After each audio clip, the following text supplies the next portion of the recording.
ദൈവവചന ചിന്തയ്ക്ക് അടിസ്ഥാനമായി ഇവിടെ പൊതുവിൽ വായിച്ചു കേട്ടത് എല്ലാവർക്കും പരിചിതമായ തിരുവെടുത്താണ് യാക്കോബിന്റെ ലേഖനം 4-ാം അധ്യായത്തിന്റെ 7-ാമത്തെ തിരുവെടുത്ത്.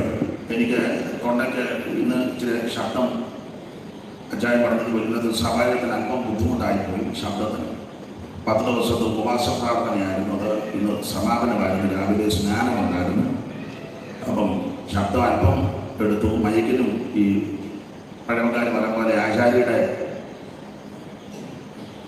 തടിയുടെ വളവും പണിക്കുറ്റവും ഉണ്ടെന്ന് പറഞ്ഞ പോലെ രണ്ടും കൂടെ ചേർന്ന് ഒരല്പ പ്രയാസം തോന്നിയിട്ടുണ്ട്. അതുകൊണ്ട് എടുത്തു പാടാൻ ചുമ്പാസുള്ള ഒരു ആശ്വാസം. അതുകൊണ്ട് ഇന്ന് രാത്രി അല്പസമയം നമുക്ക് ദൈവവചനം ധ്യാനിക്കാം. യാക്കോബിന്റെ ലേഖനം 4-ാം അധ്യായത്തിന്റെ 7-ാമത്തെ വാക്യം. പുതിയ നിയമത്തിലെ 21 ലേഖനങ്ങളാണ്. ഈ 21 ലേഖനങ്ങളും ഉപദേശ വിഷയമാണ്. മുഴുവൻ ഉപദേശം. റോമാലേഖനം മുതൽ യൂദയുടെ ലേഖനം വരെ 21 ലേഖനം. അതിൽ സിദ്ധമായ ലേഖനങ്ങൾ നമുക്കറിയാം. പൗലോസ് എഴുതിയ ലേഖനം ഏതാണ്ട് 14 ലേഖനം പൗലോസിനാൽ എഴുതപ്പെട്ട ലേഖനമാണ്. ആ 14 ലേഖനത്തിൽ പൗലോസ് 9 ലേഖനം 7 സഭയ്ക്ക് വേണ്ടി, 2 സഭയ്ക്ക് 7 ലേഖനം, 1 സഭയ്ക്ക് തെസ്സലോനിക്ക സഭ. അപ്പോൾ ഈ ലേഖനങ്ങൾ 21 റോമാലേഖനം മുതൽ യൂദയുടെ ലേഖനം വരെ ഉപദേശ വിഷയമാണ്. നമുക്കറിയാം, റോമാലേഖനം വിശ്വാസത്താൽ നീതീകരണം, കൊരിന്ത്യർ ലേഖനം നീതീകരിക്കപ്പെട്ട വിശുദ്ധന്മാരുടെ വിശുദ്ധീകരണം, ഗലാത്യ ലേഖനം വിശുദ്ധീകരിക്കപ്പെട്ട വിശുദ്ധന്മാരുടെ സ്വാതന്ത്ര്യം, എഫേസ്യ ലേഖനം സ്വാതന്ത്ര്യം പ്രാപിച്ച വിശുദ്ധന്മാരുടെ സ്ഥാനമാണ്, ഫിലിപ്പിയ ലേഖനം സ്വാതന്ത്ര്യം പ്രാപിച്ച വിശുദ്ധന്മാരുടെ സന്തോഷം, കൊലോസ്യ ലേഖനം നമുക്കറിയാം സന്തോഷം പ്രാപിച്ച വിശുദ്ധന്മാരുടെ അവകാശത്തെ കാണിക്കുന്നതാണ്.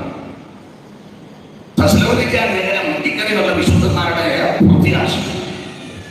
തിമോഥെയോസിന്റെ 2 ലേഖനവും തീത്തോസിന്റെ ലേഖനവും ദൈവ പ്രണയങ്ങളാണ് എന്ന് പറഞ്ഞാൽ ഇങ്ങനെ അവകാശം പ്രാപിച്ച് നിൽക്കുന്നവർക്ക് ബോധിച്ചതുപോലെ നടക്കാനൊക്കത്തില്ല. പ്രമാണമുണ്ട്. ഞാൻ ദൈവത്തിന്റെ ഇടയ്ക്ക് വരുവാൻ ആക്ഷിക്കുന്നത് താമസിച്ചു പോയാലോ സത്യത്തിന്റെ നൂറും അടിസ്ഥാനമുള്ള ജീവനുള്ള ദൈവത്തിന്റെ സമയാകുന്ന ദൈവാനുഗത്തിൽ തോന്നിയതുപോലെ നടക്കാന്നല്ല, എങ്ങനെ നടക്കണം. ആ ലേഖനത്തിലെ ഉപദേശ വിഷയം. അവിടെ നമുക്കറിയാം ഫിലേമോന്റെ ലേഖനം അവൻ സ്നേഹത്തെ എല്ലാം ലയിക്കുന്നതാണ്. എബ്രായ ലേഖനം ഇങ്ങനെയുള്ള ദൈവവചനങ്ങൾക്ക് വേണ്ടി ദൈവം ഏറ്റവും നല്ലതൊന്ന് കരുതി വെച്ചിട്ടുണ്ട്. യാക്കോബിന്റെ ലേഖനം ആ കരുതൽ പ്രാപിക്കുന്ന ദൈവമക്കൾ പ്രവർത്തികൾ കൂടി ക്രിസ്തുവിനെ വെളിപ്പെടുത്തി കൊടുക്കും. അങ്ങനെ വെളിപ്പെടുത്തി കൊടുക്കുന്ന ദൈവമക്കൾക്ക് പത്രോസിന്റെ ലേഖനം തരുന്നത് ഒരു വലിയ ഭാവി പ്രത്യാശയാണ്. ആ പ്രത്യാശയുടെ സ്വീകാര്യം മുറുകെ പിടിക്കുന്ന ദൈവമക്കൾക്ക് യോഹന്നാന്റെ ലേഖനം പറയാൻ പഠിപ്പിക്കുന്നത് അവൻ സ്വന്തം അവൻ എന്തേക്ക് നിൽക്കുന്ന ആ സ്നേഹം, അടിഞ്ഞു പോകാത്ത മുതിർന്നു പോകാത്ത ദൈവ സ്നേഹം. അങ്ങനെ ആ സ്നേഹത്തിൽ നിലനിൽക്കുന്ന ഈ വിധത്തിൽ നിൽക്കുന്ന ദൈവമക്കൾക്ക് യൂദാന്റെ ലേഖനം തരുന്ന ഉപദേശം വീഴാതെ വണ്ണം നമ്മളെ സൂക്ഷിക്കുന്ന ഒരു ദൈവമാണ്.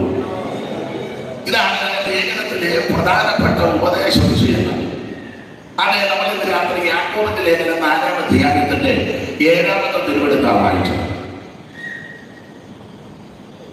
പുതിയ നിയമത്തിലെ 2 ലേഖനങ്ങൾ നിങ്ങൾക്കറിയാം സമാന്തരമായ 2 രേഖകളാണ്. ഒന്ന് റോമാലേഖനവും 2 യാക്കോബിന്റെ ലേഖനവും. ഇവരൊക്കെ ഹൈസ്കൂളിൽ പഠിപ്പിക്കുന്നവരും പഠിച്ചവരുമൊക്കെയാണ്. അപ്പൊ ആ 2 ലേഖനം സമാന്തരമായ 2 രേഖ പോലെ മനസ്സിലാകുന്ന ഭാഷ പറഞ്ഞ റെയിൽവേ പാളം പോലെ.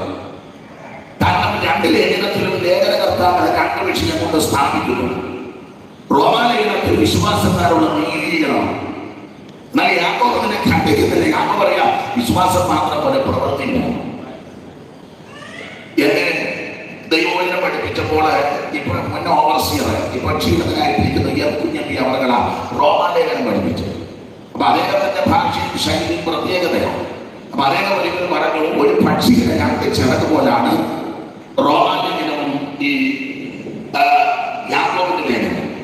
രണ്ട് ജനങ്ങളുണ്ടെങ്കിൽ അതിന് നിലയിൽ പറക്കാൻ പറ്റും എന്ന് പറഞ്ഞതുപോലെ ഈ രണ്ട് ലേഖനവും വളരെ അത്യാവശ്യമാണ്. വിശ്വാസത്താൽ നീതീകരണവും നീതീകരിക്കപ്പെട്ട ദൈവമക്കൾ പ്രവർത്തികൾ കർത്താവിന് വെളിപ്പെടുത്തുകയും ചെയ്യുന്നു. അപ്പൊ യാക്കോബിന്റെ ലേഖന പ്രവർത്തിക്ക് ഊന്നൽ കൊടുക്കുക. ചില ആൾക്കാർ പറയുന്നത് യാക്കോബ് രക്ഷയ്ക്ക് വലിയ പ്രാധാന്യം കൊടുക്കുന്നില്ല, രക്ഷ അങ്ങനെ വലിയ പ്രാധാന്യം കൊടുക്കുന്നില്ലെന്നാ ചിലരുടെ വാദം. പക്ഷേ എന്റെ അഭിപ്രായം പഠനത്തെ കൊണ്ട് പഠിച്ചാൽ നിങ്ങൾക്കറിയാം രക്ഷയ്ക്ക് ഇതുപോലെ പ്രാധാന്യം കൊടുത്ത് വേറെ വ്യക്തി ഉണ്ടോ എന്നുള്ളത് സംശയമാണ്. കാരണം യാക്കോബ് 3 വിധത്തിലുള്ള രക്ഷയെ പറ്റി പറഞ്ഞിട്ടുണ്ട്. ആത്മരക്ഷ, പ്രാണരക്ഷ, ദേഹരക്ഷ. 3 വാക്യം വായിച്ചു. 1-ന്റെ 21, 5-ന്റെ 18, 19, 2-ന്റെ 16. ആ ക്രമത്താണ് ഞാൻ പറഞ്ഞതുപോലെ 1-21. ആദിയാൽ എല്ലാ അഴുക്കും ദുഷ്ടതയുടെ ആധിക്യവും വിട്ട് നിങ്ങളുടെ ആത്മാക്കളെ രക്ഷിപ്പാൻ ആത്മരക്ഷ. ഇന്ന് രാത്രി പ്രിയപ്പെട്ടവരെ, ആത്മരക്ഷ യേശു ക്രിസ്തുവിൽ കൂടി മാത്രം. മറ്റൊരുത്തരും രക്ഷയില്ല. രക്ഷിക്കപ്പെടുവാൻ മനുഷ്യരുടെ ഇടയിൽ നൽകപ്പെട്ട ഒരേ ഒരു നാമം നസറായനാകുന്ന യേശു ക്രിസ്തുവിന്റെ പരിശുദ്ധനാണ്. നിങ്ങൾക്ക് അത് കേട്ടിട്ട് വലിയ സന്തോഷം വരാത്തത് എല്ലാം പെട്ടിരിക്കുന്നു. എന്തുവാ രക്ഷിക്കപ്പെട്ട് ഇരിക്കുക.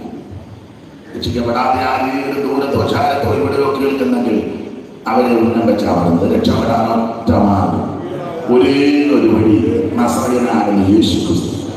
മറ്റൊരുത്തരുടെ രക്ഷയില്ല. അപ്പോൾ ഇവിടെ ആത്മരക്ഷ, പ്രാണരക്ഷ. 5-ാം അധ്യായത്തിന്റെ ഒടുവിലത്തെ വാക്യങ്ങൾ 2 വാക്യം വായിച്ചാട്ടെ.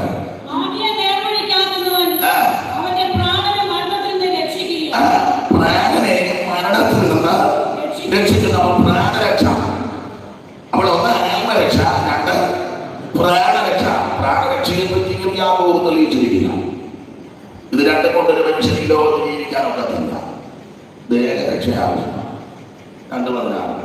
സമാധാനത്തോടെ പോയി തീ കായുകയും വിശപ്പെടുകയും ചെയ്യുമെന്ന് പറയുന്നതല്ലാതെ ദേഹരക്ഷയ്ക്ക് ആവശ്യമുള്ളത് അവർക്ക് ആവശ്യം. ഈ സെൻട്രൽ ദേഹരക്ഷയ്ക്കുള്ള കാര്യം ചെയ്യുന്നുണ്ടല്ലോ, നന്നായിരിക്കും, വളരെ അഭിനന്ദിക്കുന്നു. എന്തായാലും അതെല്ലാം അതിന്റെ പരുവത്തിൽ ഈ സെൻട്രലിലുള്ളതൊന്നും പേരല്ലല്ലോ. ഇവിടെ നിർത്തി ഓരോരുത്തരെ പറ്റി പറഞ്ഞു ഞാൻ അന്തം വിട്ടു. എല്ലാം നിലയിലും പെട്ടെന്ന് എൻ്റെ ഹൃദയത്തിൽ ഒരു വാക്യവും വന്നു. അതുകൊണ്ട് വായിച്ചിട്ട് നിങ്ങളുടെ താന്തം കട വന്ന പുസ്തകം 12 വന്ന്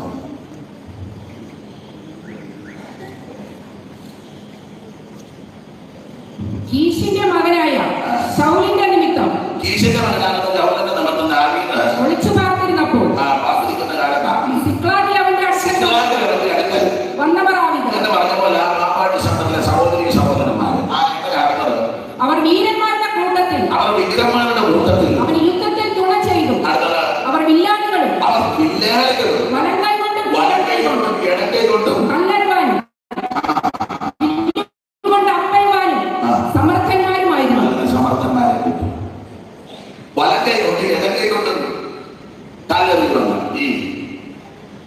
വലങ്കൈ വശമുള്ളതിന് വലങ്കൈ കൊണ്ടേ ചെയ്യാം. പക്ഷെ ഇടങ്കൈ വലങ്കൈ വശമാണ്. അങ്ങനെയുള്ളവർ ഇടങ്കൈയും. ഇനി അവിടെ തന്നെ വേറൊരു മാറ്റമുണ്ട്. അതിന്റെ 8-ാം മാറ്റമാണ്. 8 വായിച്ചത്. പരിചയം കുന്തവും എടുപ്പാൻ പ്രാപ്തിയുള്ള വീരന്മാരും യുദ്ധാഭ്യാസികളും പിരിഞ്ഞു വന്ന് ദാവീദിനോട് ചേർന്നു. അവർ സിംഹമുഖന്മാർ മലകളിലെ മാൻപേടകളെ പോലെ വേഗതയുള്ളവരുമാണ്. പ്രസംഗിക്കത്തില്ല, നിങ്ങളെ ആഗ്രഹിക്കുന്ന വീട്ടിൽ. അപ്പോൾ ദേഹരക്ഷയ്ക്ക് ആവശ്യമുള്ളത് ചെയ്യുന്നുണ്ടല്ലോ, അഭിനന്ദിക്കുന്നത്. നമ്മളെല്ലാം ഈ വാക്ക് പറഞ്ഞു പോകുന്നതല്ലാതെ ദേഹരക്ഷയ്ക്കൊന്നും ചെയ്യുന്നില്ല. അതുപോലെ പഠിച്ച് കിടക്കുന്ന വരുന്നവർ പറയാ തീ ആയാലും പോട്ടെ. അപ്പോൾ ദേഹരക്ഷയ്ക്ക് ആവശ്യമുള്ളത് ചെയ്യണം. അപ്പൊ 3 വിധത്തിലുള്ള രക്ഷയെ പറ്റിയും യാക്കോബ് പറയുക. 1 ആത്മരക്ഷ, 2 പ്രാണരക്ഷ, 3 ദേഹരക്ഷ. പ്രിയരെ, ഏറ്റവും പ്രാധാന്യം ആത്മരക്ഷ. മറ്റു രക്ഷയും വളരെ പ്രാധാന്യമാണ്. അതെ, മുമ്പോട്ട് പോകാൻ സമയത്തെ ഭയപ്പെടുന്നത് അധികം വിവരിക്കുന്നില്ല. ഏതാണ്ട് കാര്യങ്ങൾ പറഞ്ഞു പോകുകയാണ്. ഈ യാക്കോബിന്റെ ലേഖനത്തില് 5 അധ്യായങ്ങളുണ്ട്. നിങ്ങൾക്കറിയാം. ഓടിച്ചു പഠിച്ചാൽ 5 അധ്യായത്തിലും പ്രധാനമായ ചില കാര്യങ്ങൾ ഉറപ്പിക്കുന്നുണ്ട്. 1-ാം അധ്യായത്തിൽ പരീക്ഷയെ സംബന്ധിച്ച ഞാൻ വാക്യങ്ങൾ പറയാം. ക്രമക്കാരെ നിങ്ങൾ രണ്ടുപേരും വളരെ നന്നായിട്ട് വായിച്ചു തരുന്നതിൽ സന്തോഷമുണ്ട്. ദൈവം നിങ്ങളെ അനുഗ്രഹിക്കട്ടെ. 1-ാം അധ്യായത്തിന്റെ 12-ാം വാക്യവും 2-ാം അധ്യായത്തിന്റെ 14-ാമത്തെ വാക്യവും 3-ാം അധ്യായത്തിന്റെ 5-ാം വാക്യവും 4-ാം അധ്യായത്തിന്റെ 7-ാം വാക്യവും 5-ാം അധ്യായത്തിന്റെ 9-ാം വാക്യവും 1-12. പരീക്ഷ സഹിക്കുന്ന മനുഷ്യൻ ഭാഗ്യവാൻ. 1-ാം അധ്യായത്തിൽ പരീക്ഷയെ സംബന്ധിച്ചുള്ള വിഷയങ്ങൾ ആരംഭപ്പെടുത്തിയിരിക്കുന്നത്. ഇനി 2-14. സഹോദരന്മാരെ, ഒരുത്തൻ തനിക്ക് വിശ്വാസമുണ്ടെന്ന് പറയും. സഹോദരന്മാരെ, ഒരുത്തൻ തനിക്ക് വിശ്വാസമുണ്ടെന്ന് പറയും. പ്രവൃത്തികൾ ഇല്ലാതിരിക്കുകയും ചെയ്താൽ ഉപകാരം എന്ത്? ഏതോ ഉപകാരമാണ്. 3-5. അങ്ങനെ തന്നെ നാവും ചെറിയ അവയവം എങ്കിലും. പുള്ളിക്കാരിക്കൂടെ വേണം പോകുന്നത്. അങ്ങനെ തന്നെ നാവും ചെറിയ അവയവമെങ്കിലും. അങ്ങനെ തന്നെ നാവും ചെറിയ അവയവം എങ്കിലും വളരെ വമ്പ് പറയുന്നു. അത് നാവിനെ നിയന്ത്രണം. ഇനി 4-ന്റെ ദൈവത്തിന് കീഴടങ്ങി നമ്മുടെ ഉൾവാക്യമാണല്ലോ. ഇനി 5-9. സഹോദരന്മാരെ, വിധിക്കപ്പെടാതിരിപ്പാൻ ഒരുവന്റെ നേരെ ഒരുവൻ ഞരങ്ങിപ്പോകരുത്. ന്യായാധിപതി വാതിൽക്കൽ നിൽക്കുന്നു പറഞ്ഞാൽ യേശു ക്രിസ്തു വീണ്ടും വരുമെന്നാണ് പറഞ്ഞത്. ന്യായം വിധിക്കാൻ അവിടെ ഇതെല്ലാം വിവരിച്ചു പോയാൽ കൊള്ളാമെന്ന് സമയത്തെ ഞാൻ ഭയപ്പെടുന്നത് കൊണ്ട്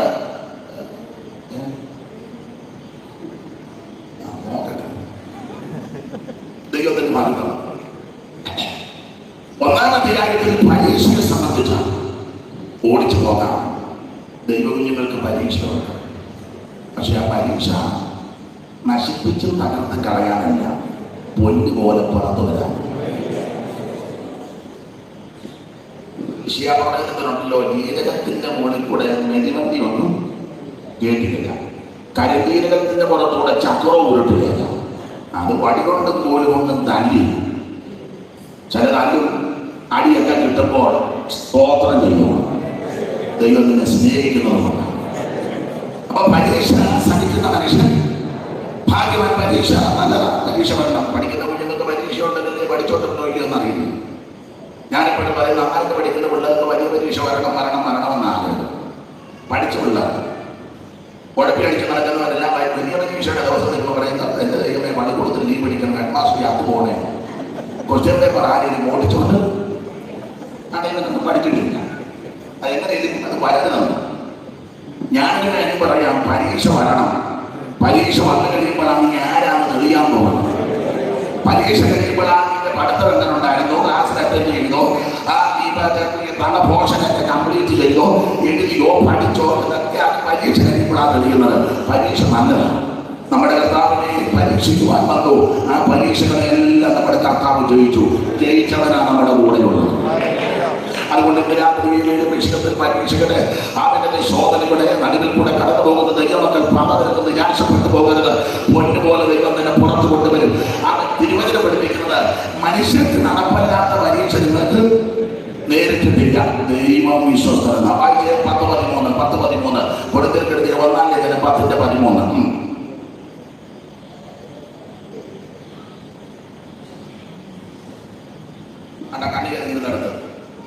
മനുഷ്യർക്ക് നടപ്പല്ലാത്ത പരീക്ഷ നിങ്ങൾക്ക് നേരിട്ടിട്ടില്ല, ദൈവം വിശ്വസ്തൻ. നിങ്ങൾക്ക് കഴിയുന്നതിന് മീതെ പരീക്ഷ നേരിടുവാൻ സമ്മതിക്കാതെ നിങ്ങൾക്ക് സഹിപ്പാൻ കഴിയേണ്ടതിന് പരീക്ഷയോടുകൂടി അവൻ പോക്കുവഴിയും ഉണ്ടാക്കും. രാത്രി ദൈവം നിനക്ക് പോക്കുവഴി ഉണ്ടാകും. ഏതെങ്കിലും വിഷയത്തിൽ ശുശ്രൂഷയോ, കുടുംബജീവിതമോ, കുഞ്ഞുങ്ങളുടെ വിഷയമോ, സെന്ററിന്റെ വിഷയമോ, ലോകത്തിന്റെ വിഷയമോ, ബിസിനസ് വിഷയമോ, മാനസികമായിട്ട് എന്തെങ്കിലും വിഷയത്തിൽ പരീക്ഷയോടെ ഭാഗത്തോടെ വന്ന് ആരെങ്കിലും ഇവിടെയോ ദൂരത്തിരുന്നോ കേൾക്കുന്നെങ്കിൽ, ശ്രദ്ധിക്കുന്നെങ്കിൽ, ഇന്ന് രാത്രി ദൈവത്തിന്റെ വചനത്തിന്റെ വ്യവസ്ഥ പ്രകാരമായ ദൈവം നിനക്ക് പോക്കുവഴി ഉണ്ടാകും. ഇന്ന് രാത്രി വിടുതലിന്റെ രാത്രിയാണ് ദൈവം ദൈവമെന്ന് അനുഭവിക്കുന്ന വിഷയങ്ങൾക്ക് ഈ രാത്രി ദൈവം പരിഹാരം തരും. പരീക്ഷയോടുകൂടെ എനിക്ക് എൻ്റെ സാധിച്ചാൽ ഇവിടെ എനിക്ക് രാത്രിയിരിക്കുന്നവിടെ എനിക്കൊരു സുഖം വരുന്നില്ല. ഞാൻ താഴെ പറയുന്നുണ്ട് പ്രശ്നമൊക്കെ ഞാൻ താഴെ, അല്ലെങ്കിൽ ഞാൻ താഴെ വീഴുന്ന കാണാൻ ഞാൻ മറക്കും.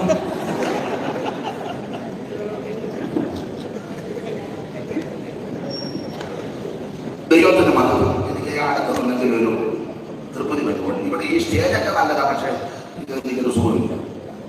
അവരോട് ദേവദാസ് വായിച്ചു. ക്ഷമിക്കണം, ഞാൻ വായിക്കുന്നത്. മനുഷ്യർക്ക് നടപ്പല്ലാത്ത പരീക്ഷ നിങ്ങൾക്ക് നേരിട്ടിട്ടില്ല എന്ന് പറഞ്ഞാൽ നമുക്ക് സഹിക്കാൻ പറ്റാത്തതൊന്നും ദൈവം തരത്തില്ല. ഇന്ന് രാത്രി എന്നെ കേൾക്കുന്ന പ്രിയരെ, നിനക്ക് അനുഭവം സഹിക്കാൻ പറ്റാത്ത ഒരു കേസും നിന്റെ ദൈവം നിനക്ക് തരത്തില്ല. ഈ ബഹുമാന്യ സഹോദരിമാരെ ഞാൻ ആരാധിക്കുന്നു. ഈ സഹോദരിമാരെ എനിക്കത് പറഞ്ഞ് എന്റെ മാസ്റ്ററെ ഞാൻ ആയതുകൊണ്ടാണ് എല്ലാം സഹിച്ച് എങ്ങനെ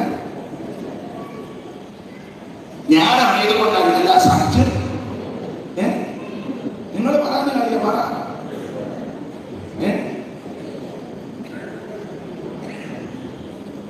ഇപ്പൊ ഇവിടെ സാമർത്ഥ്യമുള്ള സഹോദരന്മാര് പറയുന്നത് എന്റെ മാസ്റ്ററെ വിളിക്കുക, എന്റെ ഭാഷയിൽ ഞാനായതുകൊണ്ടാണ് ഇതെല്ലാം സഹിച്ച് ഇങ്ങനെയുണ്ട്.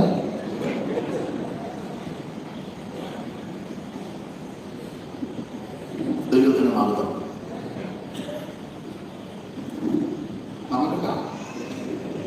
എന്നാലും വണ്ടിയുടെ പുറകിൽ വെച്ച് കുട്ടിയിടാണ് കൊണ്ട് നടക്കുന്നുണ്ട്. കയറിയിരിക്കണി വാളുണ്ട്, ഉറക്കം പിടിച്ചോണം. ഒരു സ്തോത്രം പറയാം.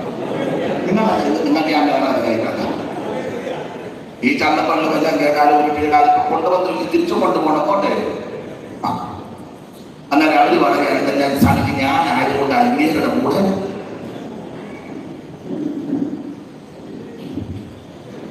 നിങ്ങൾക്ക് അവസരം തരാം. ഞാനൊരു കാര്യം നിങ്ങളോട് പറയുക.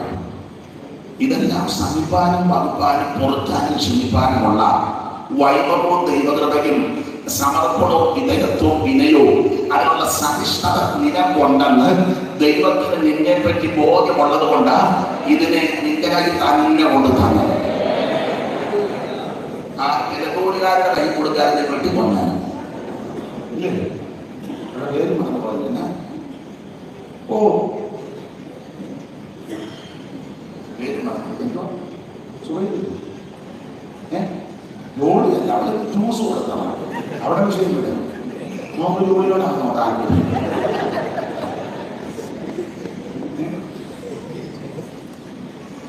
കൂടത്താണോ ഏതെങ്കിലും അവിടെ വെട്ടിക്കൊന്നില്ലേ മരവിൽ? എന്നെ കേൾക്കുന്ന പ്രിയരെ, ഇതൊക്കെ വധിപ്പാനും സഹിപ്പാനും കൃപയുണ്ടെന്ന് ദൈവത്തിന് നിന്നെ പറ്റി നല്ല ബോധ്യമുള്ളത് കൊണ്ടാണ് നിന്റെ കയ്യിൽ കൊണ്ട് തന്നത്. അനുഭവിക്കുന്നത് കൊണ്ട് ദൈവത്തിന് സ്തോത്രം ചെയ്യണം. മനുഷ്യർക്ക് നടപ്പില്ലാത്ത പരീക്ഷ നിങ്ങൾക്ക് നേരിട്ടിട്ടില്ല. ദൈവം വിശ്വസ്തനാകുന്നത് നിങ്ങൾക്ക് കഴിയുന്നതിന് മീതെ പരീക്ഷ നേരിടുവാൻ സമ്മതിക്കാതെ നിങ്ങൾക്ക് സഹിപ്പാൻ കഴിയേണ്ടത് നിങ്ങൾക്ക് കഴിയേണ്ടതിന് പരീക്ഷയോടുകൂടെ ഇന്ന് രാത്രി ദൈവം നിനക്ക് പോക്കുവഴി ഉണ്ടാക്കട്ടെ. ഈ രാത്രി ദൈവം നിനക്ക് വിടുതലിന്റെ രാത്രിയാകട്ടെ. പരീക്ഷയോടുകൂടെ പോക്കുവഴി. അതിന് ഒരു ഉദാഹരണം ചെങ്കടൽ തീരത്ത് വന്ന് നിൽക്കുന്ന ഇസ്രായേൽ മക്കളാണ്. ചെങ്കടൽ തീരം മുൻപ് ചെങ്കടൽ ഇരുവശവും ചെങ്കുത്തായ മരണം കുറഞ്ഞു വലിയ ശബ്ദം നോക്കിയപ്പോൾ പറവോന്റെ സൈന്യം വരുന്നു. സെലക്ട് ചെയ്യാതെ ഇരുവരുന്നത് പിന്നെ മുഴുവനാണോ അടിച്ചു മൂന്ന് വരിക. ഇത് കണ്ട ഇസ്രായേല് ഭയപ്പെട്ട് ഭാരപ്പെട്ട് വലിയ പ്രതിസന്ധി പരീക്ഷ. അപ്പൊ ഇവര് പ്രതിബദ്ധവും ആ കാര്യമൊക്കെ നിങ്ങൾക്കറിയാം. തമ്പുരാൻ മോശയോട് പറഞ്ഞു, ജനത്തോട് മിണ്ടാതിരിക്കാൻ പറഞ്ഞു. നിന്റെ കയ്യിലുള്ള വടിയുണ്ടല്ലോ, വടി ചെങ്കടലിന് വേണ്ടിയിട്ടാണ്. ഈ വേദസ്ഥലം എടുക്കാൻ ചെങ്കടലിന്റെ കടക്കാൻ ഇവരെ കൊണ്ടുപോകാൻ വേറെ വഴിയുണ്ട്. പക്ഷെ ആ വഴി കൂടെ ദൈവം വിട്ടില്ല. അവിടെ പുറപ്പാട് 13-17 വായിച്ചു. ഫറവോൻ ജനത്തെ വിട്ടയച്ച ശേഷം കൂടിയുള്ള വഴി അടുത്തതെന്ന് വരുന്നത്. പക്ഷേ ജനം യുദ്ധം കാണുമ്പോൾ അനുഭവിച്ച് വിശ്രമിപ്പിച്ച് മടങ്ങി പോകുന്ന വെച്ച് ദൈവത്തെ പോലെ അവരെ അതിനെ കൊണ്ടുപോകില്ല. ചെങ്കടലിന്റെ അരികിലുള്ള മരുഭൂമിൽ കൂടി ദൈവം ജനത്തെ ചുറ്റി നടക്കും. ദൈവം ജനത്തെ ചുറ്റി എളുപ്പവഴിയുണ്ട്. എളുപ്പവഴി കിട്ടില്ല. നമുക്കെല്ലാം എളുപ്പവഴി പോകാനാണ് ഇഷ്ടം. എളുപ്പവഴി കിട്ടില്ല. എളുപ്പവഴി ഇല്ലാത്തതിന്റെ കാര്യമാണ് രാജപാതയ എളുപ്പവഴിയാണ്. ഈ ചെങ്കടലിൽ കടക്കാതെ പോകുന്ന വഴി എളുപ്പവഴിയാണ്. വീതിയുള്ള വഴിയാണ്. വണ്ടി പോകുന്ന വഴിയാണ്. വണ്ടി പോകുന്ന വഴിയായതുകൊണ്ടാണ് യോസേഫ് ജന വഹിച്ചത്. അപ്പൊ അത് വണ്ടി പോകുന്ന വഴിയാ, എളുപ്പ വഴിയാ, വീതിയുള്ള വഴിയാ. പക്ഷെ അതിലേക്കൂടെ വീട്ടിൽ ചില വഴിയെ കൂടെ ഒന്നും ദൈവം തന്നെ വിടുകയല്ല. നിനക്ക് തോന്നുന്നു എളുപ്പ വഴിയാ, വീതിയുള്ള വഴിയാ, വിശാലമാണ്. പക്ഷെ ദൈവം വിടത്തില്ല. ആരംഭത്തിലൊക്കെ തന്നെ അവസാനം അറിയുന്നവനാണ് ദൈവം. അതെ, ആ ഭാഗം വിളിക്കുന്നില്ല. ഇവര് ചെക്കടത്തിനത് വന്ന് നിൽക്കുക. നമുക്ക് ആ ഭാഗമല്ല അറിയാം. വളരെ പ്രതിസന്ധി, വളരെ പരീക്ഷ കൊണ്ട് പോക്കുവഴിയുണ്ട്. ജനപ്രതിപദത്ത് ആകെ അസ്വസ്ഥതപ്പെട്ടപ്പോൾ തമ്പുരാൻ മോശയോട് പറഞ്ഞു, കയ്യിലുള്ള പടികെടുത്ത് ചെങ്കടലിൽ നിന്നില്ല. മോശം പടികെടുത്ത് ചെങ്കടലിൽ നിന്നിട്ട് ഇതൊക്കെ മഴ പറയാവുന്ന തിട്ടമുണ്ടല്ലോ.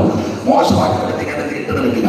വെളിപ്പാടില്ലാത്തവൻ, ദർശനമില്ലാത്തവൻ, അഭിഷേകമില്ലാത്തവൻ, വിശ്വാസമില്ലാത്തവൻ പറയും ആ സോദരൻ ഒരു വലിയ ഉണക്കമ്പുമായിട്ടിരിക്കുക, അവരുടെ കമ്പ് പിടിച്ചാൽ തലക്കടിക്കാൻ മതി. പക്ഷേ ആത്മകണ്ഠ പ്രകാശിച്ചോ പറയാം, മോശം പടികെടുത്ത് ചെങ്കടലിനെ നീട്ടിയപ്പോൾ മോശത്തിന്റെ വലങ്കയുടെ മീതെ യഹോവയുടെ മഹത്വമുള്ള ഭുജമെടുപ്പെട്ടു. 63:12 അതുള്ള വാക്യം വായിച്ചു. യെശയ്യാവ് 63:12 നമുക്ക് വളരെ പരിചിതമായ വാക്യം വായിച്ചു. 63:12 തന്റെ മഹത്വമുള്ള ഭുജം മോശയുടെ വലങ്കയിൽ ചെല്ലുമാറാക്കി. മഹത്വമുള്ള ഭുജം മോശയുടെ വലങ്കയിൽ ചെല്ലുമാറാക്കി. ഞാൻ ഈ വാക്യം വായിപ്പിക്കുന്ന എന്തിനാണെന്ന് ചോദിച്ചാൽ, ഈ ചില അമ്മമാര് പറയുന്നത് അയാൾ വായി വരുന്നതെല്ലാം പറയുന്നുണ്ട്. അയാൾക്ക് ബോധവും വരും. അത് ഞാൻ സമ്മതിച്ചില്ല. എങ്കിലും ചെന്ന് പറഞ്ഞ അയാൾ വായി വിടുന്നതില്ല. എടാ, വായി വരുന്ന കാര്യമായി വായിപ്പിച്ചോണ്ടിരിക്കുന്നു. നിങ്ങളും പറയുന്നത് അയാൾ വാവാരി വന്നിച്ച് വായി വരുന്നതല്ല. അപ്പൊ ഏതെങ്കിലും ഒരുത്തനായിട്ട് പറയണം അയാളെ വായി വന്നതല്ല ഇതാണ്. അതിനെ വായിപ്പിക്കില്ലേ? തന്റെ മഹത്വമുള്ള ഭുജം മോശത്തെ എന്ന് പറഞ്ഞാൽ മോശം വടിയെടുത്ത് നീട്ടിയപ്പോൾ വെളിപ്പാടില്ലാത്തവൻ, ദർശനമില്ലാത്തവൻ, വിശ്വാസമില്ലാത്തവൻ നോക്കുമ്പോൾ ഒരു വല്യപ്പൻ, എന്റെ ഭാഷ വല്യപ്പൻ ഉണക്കക്കമ്പ് പിടിച്ചോണ്ടിരിക്കുന്നു. പക്ഷെ ആത്മക്കഥ തെളിക്കണം കണ്ടപ്പോൾ ആ ഉണക്കക്കമ്പ് പിടിച്ച വലങ്കയുടെ നീര് യഹോവയുടെ മഹത്വമുള്ള ഭുജമാണ്. എന്നെ കേൾക്കുന്ന സഹോദരന്മാരും, നീ ഒറ്റയ്ക്കായിരിക്കും നിന്റെ വീട്ടിൽ കൈ നോക്കി പ്രാർത്ഥിക്കുന്നത്. അല്ലല്ല, നിന്റെ കൈയുടെ നീര് യഹോവയുടെ മഹത്വമുള്ള ഭുജമാണ്. ലോക്കൽ സഭയിൽ ചിലപ്പോൾ 1-2 പേരെ കാണുമ്പോൾ പ്രാർത്ഥനയ്ക്ക് മുടക്കുവാൻ നിരാശപ്പെട്ടു പോകരുത്. അവരുടെ നീര് യഹോവയുടെ മഹത്വമുള്ള ഭുജമുണ്ട്. സെന്ററിനകത്ത് പ്രാർത്ഥനയ്ക്ക് വരാൻ കുറച്ചു പേരെ കാണുമ്പോൾ നിരാശപ്പെട്ടു പോകരുത്. നിങ്ങളുടെ കൈയുടെ നീര് യഹോവയുടെ മഹത്വമുള്ള ഭുജമുണ്ട്.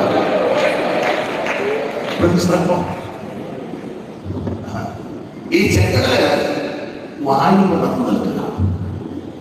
ഈ ഹൈന്ദവ പുരാണം പഠിക്കുമ്പോൾ ഓരോരോ ദൈവങ്ങളാണ്, ഓരോന്നിനും ഓരോ ദൈവങ്ങളാണ്.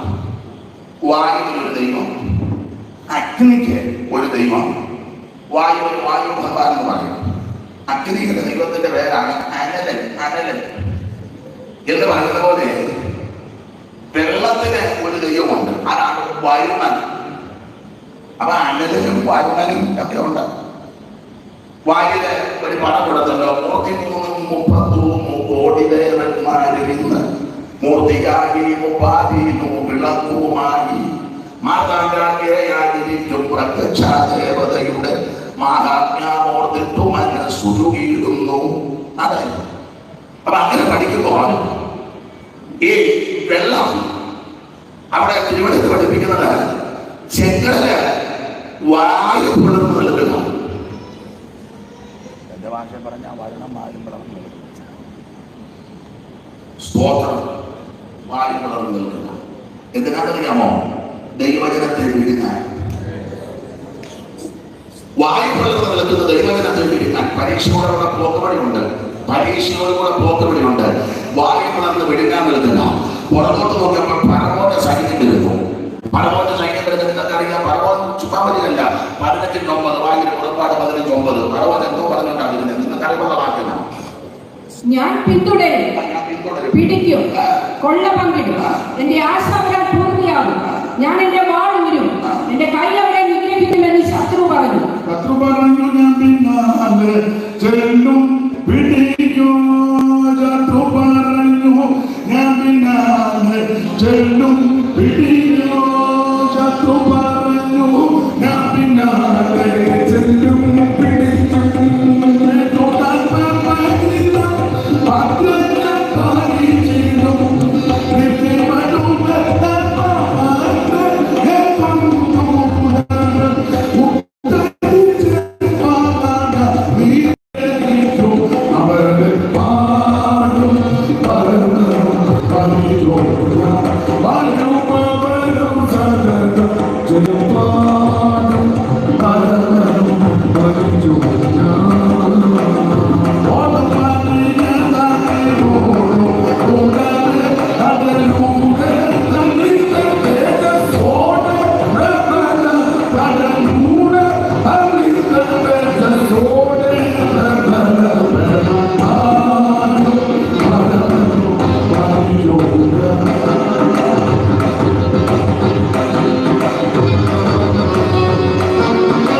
തിരുവനന്തപുരത്ത് പറഞ്ഞ പരീക്ഷ കൂടെ പോക്കുവഴിയുണ്ട്. ശത്രു പുറകെ വിളിക്കാൻ പറ്റുന്നു, ചെങ്കടൽ വിളിക്കാൻ പറ്റുന്നു. തിരുവനന്തപുരത്ത് പറഞ്ഞ പരീക്ഷ കൂടെ പോക്കുവഴി. ഈ വേദപുസ്തകം പഠിപ്പിക്കുന്ന കാറ്റടിപ്പിച്ചെന്നു ഉഷ്ണക്കാറ്റൊക്കെയാണ് കൊടുത്തിരിക്കുന്നത്. അത് ശരിക്കും വ്യാഖ്യാനിച്ചാണ് തിരുവചനം പഠിപ്പിക്കുന്നത്. നിങ്ങൾക്കറിയാം, കാറ്റുകളെ തന്റെ ദൂതന്മാർ, അക്രമയാലികൾ തന്റെ. അപ്പം ചെങ്കടല് വിഴുങ്ങാൻ വയ്ക്കുന്നു, ജഗത്താ പുറകെ വിളിക്കാൻ വയ്ക്കുന്നു. ആ നമ്മുടെ പഴയ ആൾക്കാർ പറഞ്ഞു, എന്റെ കുഞ്ഞനാമെ ഞാൻ കുറച്ച് നാടാക്കി ചെറുതാന്റെ അത് ഇവിടുത്തെ കിട്ടിയ ഉദാഹരണമാണ്. ചെറുതാ പിടിക്കാൻ വരുന്ന കടൽ വിഴുങ്ങാൻ നോക്കുന്നു. സ്വർഗത്തിൽ കൗൺസിൽ കൂടി, സ്വർഗത്തിൽ കൗൺസിൽ കൂടി വെച്ച് ദൈവം കോടി ദൂതന്മാരല്ലേ, ദൈവം ഒരു ദൂതനെ ഇങ്ങോട്ട് വിളിച്ചേക്ക് പറഞ്ഞു, നീ ഇത് അങ്ങോട്ടൊന്നും ചെല്ലണം. എങ്ങോട്ട്? ചെങ്കട തീരത്ത്. എന്തിനാ? വാപ്പളർന്ന് നിൽക്കുന്നവന്റെ, എന്റെ ഭാഷയാണ് കേട്ടോ, പുസ്തകത്തിൽ അങ്ങനെ എഴുതിയല്ല, എന്റെ ഭാഷ. വാപ്പളർന്ന് നിൽക്കുന്നവന്റെ വായിൽ നോക്കി കൊടുക്കാൻ. എന്റെ ജനത്തെ വീട് ഞാൻ വാപ്പളർന്ന് നിൽക്കുന്നവന്റെ വായിലൊരു അടി കൊടുക്കാൻ. ദൂതറിഞ്ഞുകൊണ്ട് അവർ ഒറ്റയടി, അങ്ങനെ അടിച്ചിട്ടുണ്ടല്ലോ, ചക്രവർത്തിയുടെ ഒറ്റയടി ദൂതനടിക്കും. പൗലോസ് പറഞ്ഞത് വെള്ളം കഴിച്ച ചുവരെ ആടിക്കുന്നുണ്ട്. ദൂതറിഞ്ഞോണ്ട് വന്ന ഒറ്റയടി. തിരുവനന്തപുരത്ത് പഠിപ്പിക്കുന്നത് ഒറ്റയടി അടിച്ചപ്പോൾ ചെങ്കടല് 7 കൈവഴിയായിട്ട് ചെറവി, ചെരുപ്പ് നനയാതെ മറകളിലേക്ക്. 11:13 തോന്നുന്നത്. യെശയ്യാ ഒന്ന് വായിച്ചു. എനിക്ക് ശ്രദ്ധിക്കുന്നതാണ് തോന്നുന്നത്. നിങ്ങൾ ക്ലിയർ ആക്കുന്നതാണ്. 2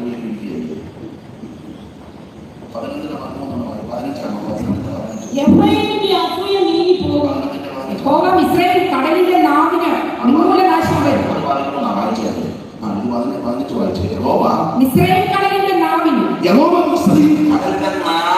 ഉന്മൂലനാശം വരുത്തും. അവൻ ഉഷ്ണക്കാറ്റോടുകൂടെ നദിയുടെ മീതെ കൈ ഓങ്ങി. പല കാറ്റുകളുണ്ട് കേട്ടോ. കടലിക്കാറ്റും, നെല്ലിക്കാറ്റും, തെക്കൻകാറ്റും, മന്ദമാരുതനും, കൊടുങ്കാറ്റും, പെരുങ്കാറ്റും, ചുഴലിക്കാറ്റും ഒക്കെ ഉണ്ട്. ഇവിടെ ഉഷ്ണക്കാറ്റോടുകൂടെ, യഹോവ ഉഷ്ണക്കാറ്റോടുകൂടെ നദിയുടെ മീതെ എന്ന് പറഞ്ഞ വായു പിളർന്നു നിൽക്കുന്ന ഈ ശക്തികളുടെ മേൽ കൈ ഓങ്ങി അതിനെ അടിച്ച് 7 കൈവഴികളാക്കി രാത്രി പ്രതിസന്ധികളുടെ നടുവിൽ വ്യാപിക്കുന്ന ദൈവവിധി നിന്നെ വിടുങ്ങുവാൻ പ്രാപിക്കുന്ന രാത്രി ദൈവ ദൂതനെ വിട്ട് അടുപ്പിക്കുക മാത്രമല്ല, നിനക്ക് പുത്തൻ വഴിയൊരുക്കാൻ പോകല്ല. ഇന്ന് രാത്രി ദൈവം നിനക്ക് വേണ്ടി വഴി തുറക്കുന്നുണ്ട്. നിന്നെ വിടുങ്ങുവാൻ, തപ്പിക്കളയുവാൻ വാദിക്കുന്ന വഴിയുടെ ശക്തികളുടെ മേൽ ഇന്ന് രാത്രി ദൈവം അടിച്ച് ദൈവം നിനക്ക് വഴിയൊരുക്കാൻ പോവുക. വിശ്വസിക്കുന്നവൻ ഇന്ന് രാത്രി ദൈവത്തിന്റെ മഹത്വം കൊടുക്കുക. ആരെങ്കിലും പ്രാണി ധരിക്കുന്നവൻ, ചെങ്കടലിനെ വറ്റിക്കുന്നവൻ, പുത്തൻ വഴികളെ തുറക്കുന്ന ദൈവം ഇന്ന് രാത്രി വിശ്വസിക്കുന്നവർ ദൈവത്തിന് മഹത്വം കൊടുക്കുക. യേശുവിന്റെ നാമത്തിൽ മനോഭാരത്തോടെ മനോവേദനയോടെ വന്ന ദൈവത്തിന്റെ കൈകളെ ഇന്ന് രാത്രി തിരിച്ചു പോകുമ്പോൾ വിടുതൽ പ്രാപിച്ചു കടന്നു പോകാൻ വിശ്വസിക്കുന്ന വഴി തുറക്കാൻ പോകുന്നു. ഞാൻ അങ്ങനെ പറഞ്ഞാൽ ആ ഭാഗത്ത് തന്നെ നിൽക്കും. പരീക്ഷകളോടെ പോകുകയുള്ളൂ. അതാ ഒന്നാമത്. 2 പ്രവർത്തികൾ ക്രിസ്തുവിനെ വെളിപ്പെടുത്തണം.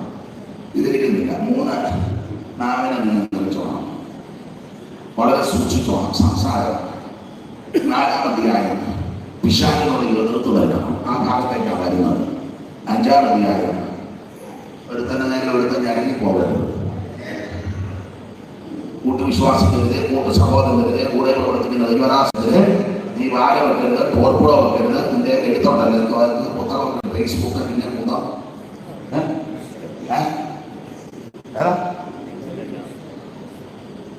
നിന്റെ പരിപ്പ് ദൈവമാണ്. നീതിക്ക് നിരക്കാത്ത, ന്യായത്തിന് നിരക്കാത്ത അസത്യമായ കാര്യത്തിൽ നീ കൂട്ടുനിന്നാൽ നിൽക്കുന്നവൻ എഴുതുന്നവനും എല്ലാം മേടിച്ചു കിട്ടും. ഒരു തർക്കവുമില്ല. തന്നെ നേരെ ഞരങ്ങി പോകരുത്. സ്തോത്രം. ന്യായാധിപതി വാദിക്ക് നൽകുക. ഭയത്തോടും പുറകിലോടും വേണം ദൈവത്തെ പഠിക്കണം. എഴുത്തുകാരും പ്രസംഗിക്കുന്നവരും പറയുന്നവരും ഫേസ്ബുക്കും പിന്നെ വാട്സാപ്പ്, പിന്നെന്തുവാ ആ യൂട്യൂബ്, പിന്നെ ഗ്രാമമുണ്ടല്ലോ, ആ ഗ്രാമാന്തരം 1 കിലോ ആണെങ്കിലും വേണം. സൂക്ഷിച്ചില്ലെങ്കിൽ ദൈവം പിടിക്കും. ആദ്യത്തെ ന്യായാധിപതി പോകണം. ഇതാണ് യാക്കോബിന്റെ ലേഖനത്തിൽ പൊതുവായ ചില തത്വങ്ങൾ. നമ്മൾ വായിച്ച കുർബാനത്തിലേക്ക് വന്ന് 1-2 കാര്യങ്ങൾ പറഞ്ഞു നിർത്താം. അപ്പൊ നിശ്ചയിക്കപ്പെട്ട സമയത്ത് നിർത്താൻ ഞാൻ ആഗ്രഹിക്കുന്നത് 4 വായിച്ചു. ആകയാൽ നിങ്ങൾ ദൈവത്തിന് കീഴടങ്ങുവിൻ. പിശാചിനോട് എതിർത്ത് നിൽപ്പിൻ. എന്നാൽ അവൻ നിങ്ങളെ വിട്ട് ഓടിപ്പോകും. പിശാചിനോട് എതിർത്ത് നിൽക്കണം, എന്നാൽ അവൻ നിങ്ങളെ വിട്ട് ഓടിപ്പോകും. ഇത് രാത്രി എന്നെ കേൾക്കുന്ന പ്രിയതേ, 4-ാമത്തെ യാഗത്തിൽ 7-ാമത്തെ വാക്യത്തിൽ യാക്കോബ് പറയുകയാണ്, ദൈവത്തിന് കീഴടങ്ങണം, പിശാചിനോട് എതിർത്ത് നിൽക്കണം, എന്നാൽ അവൻ നിങ്ങളെ വിട്ട് എന്ന് പറഞ്ഞാൽ എതിർത്ത് നിൽക്കുകയാണെങ്കിൽ അവൻ നിങ്ങളെ വിട്ട് ഓടിപ്പോകും. എതിർത്ത് നിന്നില്ലെങ്കിലോ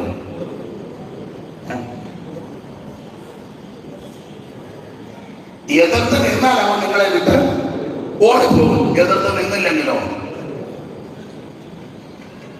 അപ്പൊ ഇത് രാത്രി നമ്മൾ അല്പസമയം അതാ ചിന്തിക്കാൻ പോകുന്നത്. എതിർത്ത് നിന്നില്ലെങ്കിൽ എന്ത് സംഭവിക്കും? എതിർത്ത് നിന്നാൽ ഓടിപ്പോകും. ഞാൻ സാധാരണ പറയുന്നതിന് ഭാഗം ഈ വിഷയം തെളിയിക്കാൻ ഞാൻ പണിക നിയമത്തിലെ ഒരു സംഭവം ആ സാധാരണ പറയുന്നത്. നിങ്ങൾക്ക് ആ വിഷയമൊക്കെ അറിയാവുന്നതല്ലോ. എതിർത്ത് നിന്നില്ലെങ്കിൽ എന്ത് സംഭവിക്കും? ഈ വിഷയം തെളിയിക്കാൻ പണിക നിയമത്തിൽ ഒരു സംഭവം, ഞാൻ ആ സംഭവത്തെ ഇങ്ങനെ സാധാരണ എന്റെ ശൈലി പറയുന്നത്, ഇസ്രായേലിലെ പണ്ട് ഒരു ഉപവാസ പ്രാർത്ഥന, അത് ഒരു 40 ദിവസത്തെ പ്രാർത്ഥന, അങ്ങനെ കൊണ്ട് ചിന്തിച്ചു, 40 days. ഈ പ്രാർത്ഥനയുടെ ഒരു പ്രകൃതി 2 ഗ്രൂപ്പുകാർ തമ്മിലുള്ള പ്രാർത്ഥനയാണ്. ഒരു വാക്യം വായിച്ച് 17:3 ശമൂവേലിന്റെ 1-ാം പുസ്തകം 17-ാം അധ്യായത്തിന്റെ 3-ാമത്തെ വാക്യം 2 ഗ്രൂപ്പ് വായിച്ചു. ഫെലിസ്ത്യർ ഇപ്പുറത്തൊരു മലഞ്ചെരിവിലും ഇസ്രായേലിയർ അപ്പുറത്തൊരു മലഞ്ചെരിവിലും ഒരു മലഞ്ചെരിവിലും 2 ഗ്രൂപ്പാണ്, ഇപ്പുറത്തും അപ്പുറത്തും. ഞാൻ എന്നെ കേൾക്കുന്ന ദൈവദാസന്മാരോടും ദൈവമക്കളോടും ദൈവജനത്തോട് പറയാം, സഭയ്ക്കകത്ത് ഗ്രൂപ്പ് ഉണ്ടാകരുത്.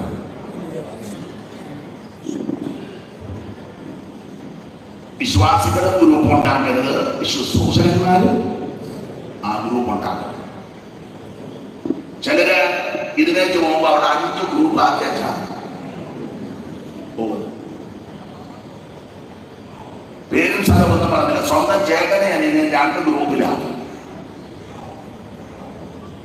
അസാമുള്ള പോലെ ഇപ്പൊ ചില പാർട്ടിക്കാരുണ്ടല്ലോ, ഒരാൾ ബിജെപിയിലുണ്ട്, ഒരാൾ കോൺഗ്രസിലുണ്ട്, ഒരാൾ CPM-ലുമുണ്ട്. കാരണം എങ്ങനെ പോയാലും ഒരാൾ നമ്മുടെ വീട്ടിൽ നിന്ന്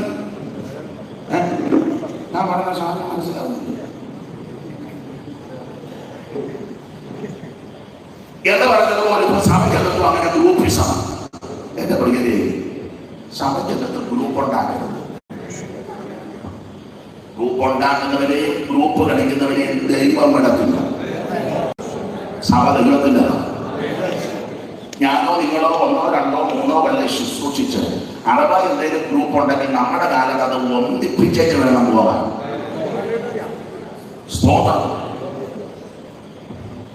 അപ്പൊ ഇത് 2 ഗ്രൂപ്പായി, ഇപ്പുറത്തും അപ്പുറത്തും. ദൈവത്തിന് മകൻ ഇപ്പുറത്തും അപ്പുറത്തും. ഞാൻ വിസ്തരിക്കുന്നില്ല. ശവം മരിച്ചു കഴിഞ്ഞപ്പോൾ 2 ഗ്രൂപ്പ് ഉണ്ടാക്കിയല്ലോ. ഒരു ഗ്രൂപ്പിന്റെ നേതാവ് യോവാബും മറ്റേ ഗ്രൂപ്പിന്റെ നേതാവ് അബ്നേരുമാണ്. ഇപ്പൊ ഗ്രൂപ്പ് എന്ന് പറയുന്നത് പാനൽ എന്ന് പറയുന്നതായിരിക്കും. IPC-ക്കാർക്ക് പെട്ടെന്ന്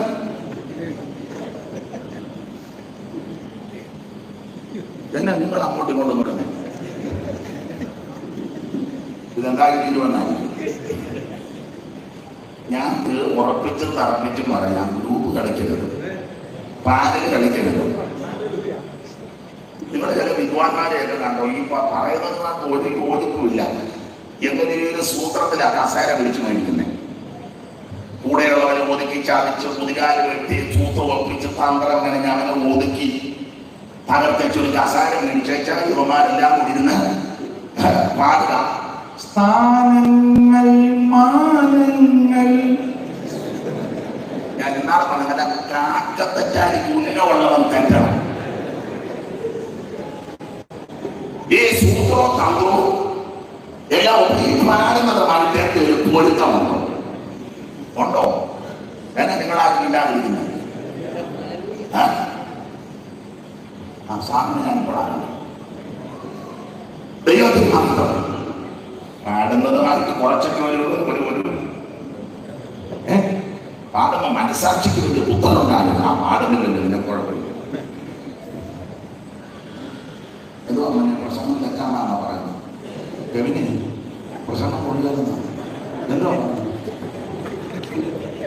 ഏതാണ് പറഞ്ഞാൽ സഹോദരി എനിക്ക് ദോഷമാണ്. കണ്ടുവരുന്നത് പറഞ്ഞു അപ്പൊ ശ്രദ്ധിക്കുക. സഭയ്ക്കകത്ത് ഗ്രൂപ്പ് ഉണ്ടാകരുത്, സഭയ്ക്കകത്ത് പ്രാണനം ഉണ്ടാകരുത്, സഭയ്ക്കകത്ത് പക്ഷം പിടിക്കരുത്. സഭ ദൈവത്തിൻ്റെതാണ്. ഗ്രൂപ്പ് കളിക്കുന്നവരെ, പക്ഷം പിടിക്കുന്നവരെ, പ്രാണനം ഉണ്ടാക്കുന്നവരെ ദൈവം വിടത്തില്ല. അതിന് കാരണം പറയാം, നിരപരാധികൾ സഭയ്ക്കകത്തുണ്ട്. ഞായറാഴ്ച ദൈവത്തെ ആരാധിക്കാൻ, ദൈവത്തെ ബന്ധപ്പെടുത്താൻ, കർത്താവിനെ സ്തുതിക്കുവാൻ ആത്മാർത്ഥതയുടെ പരമാർത്ഥതയോടെ അവർ കടന്നു വരുന്ന ചില ദൈവമക്കളുണ്ട്. അവരെ ദൈവം ഓർത്തും അവർക്ക് ഇടർച്ച വരുത്തിയ, അവർക്ക് ഭാരമുണ്ടാക്കിയ, അവർക്ക് നീ ഒരു പടങ്കലാണ് ദൈവത്തിനെ വിടത്തില്ല. അത് ഞാനാണൊരു ആരാധന അത് ഓടിച്ചു പോകാൻ അങ്ങനെ നിൽക്കും. രണ്ട് ഗ്രൂപ്പ് ഇപ്പുറത്തൊരു മനുഷ്യരും കാഴ്ച പോലെ ഇസ്രായേലിയർ അപ്പുറത്തൊരു മലഞ്ചെരുവിലും നിന്നു. അവർ രണ്ട് ഗ്രൂപ്പ്, അവരുടെ മധ്യ ഏഴാം വരെ മധ്യ ഒരു താഴെ.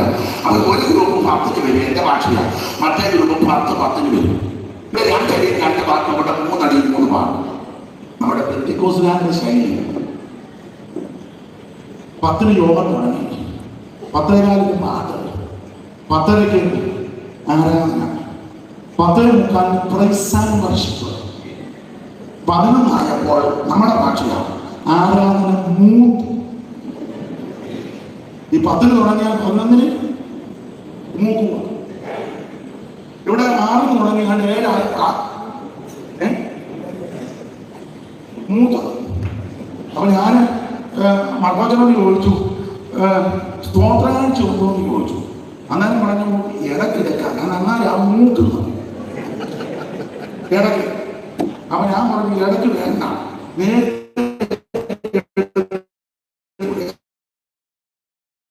അനുവദിച്ചു.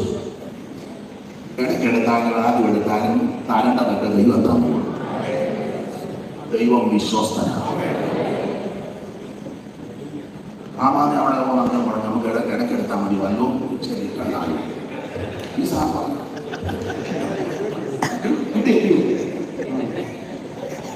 എനിക്ക്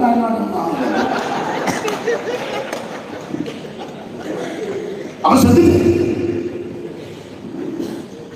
ഇടയ്ക്കെടുത്താലും കൊള്ളാം, ആദ്യം എടുത്താലും കൊള്ളാം. നിനക്ക് തരങ്ങൾ ദൈവം തന്നു. ദൈവം വിശ്വസ്തനാണ്. അവരുടെ ഇടയിൽ താഴെ വരുന്ന 2 ഗ്രൂപ്പ്. 10 യോഗം തുടങ്ങി, 10:15 പാട്ട്, 10:30 ആരാധന, 10:45 പ്രൈസ് വർഷിപ്പ്, 11:40 ആരാധന മൂത്തു. ഇനി 4-ാം വാക്യമായി അതെപ്പോഴാണ്?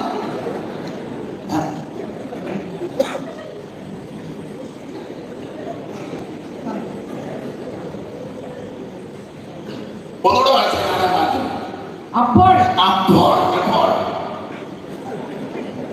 നമ്മള് പ്രസംഗിച്ച വന്ന വിഷയത്തോട് പറയാം, ആരാധന മൂത്തപ്പം. എലിസബത്ത് ഭാഷണമായിരുന്നു. അല്ല നമ്മളോ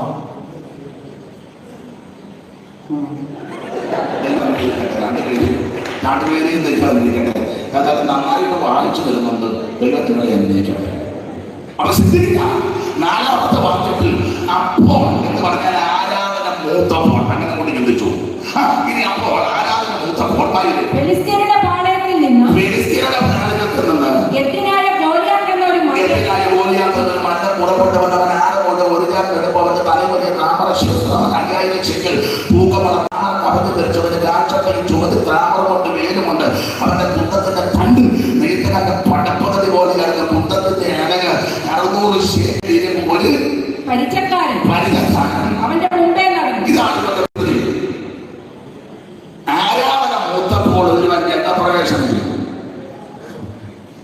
ചില സഭയിൽ ഒരു പ്രശ്നവുമില്ല, കാരണം അവിടെ ആരാധനയില്ല.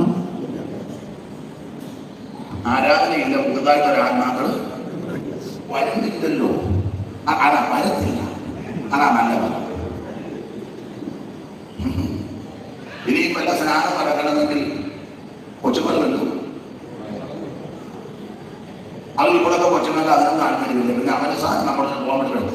നിന്റെ കല്യാണം നടക്കുന്നത് അത് പറഞ്ഞപ്പോ അവനൊരു മുങ്ങിയല്ല. അവൻ മുങ്ങി, അവിടുന്ന് മുങ്ങി.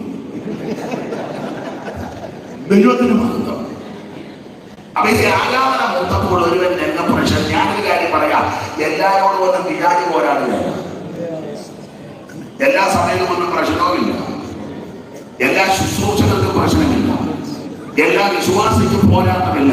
പോരാട്ടം ആരോടാന്ന് പറയും? എല്ലാവരോടും ഇല്ല. ഞാനെപ്പോഴും പറയും, ഈ ശാസന പോലും വേണ്ടാത്ത ആൾക്കാരുണ്ട്. കൈയടിക്കല്, പാടുകയല്ല, പ്രാർത്ഥിക്കല്, സ്തോത്രം പറയല, എന്നാൽ സ്തോത്ര കാഴ്ച ഒരുപാടുമില്ല. ഇത് എന്തേലും ഉണ്ടേലല്ലേ? നിങ്ങൾ തിരുവനന്തപുരത്ത് പഠിച്ച ശിശോനും അപ്പനും അമ്മയും കൂടെ പോവാ, പിന്നെ കേൾക്കുന്നതിന് പോവാ.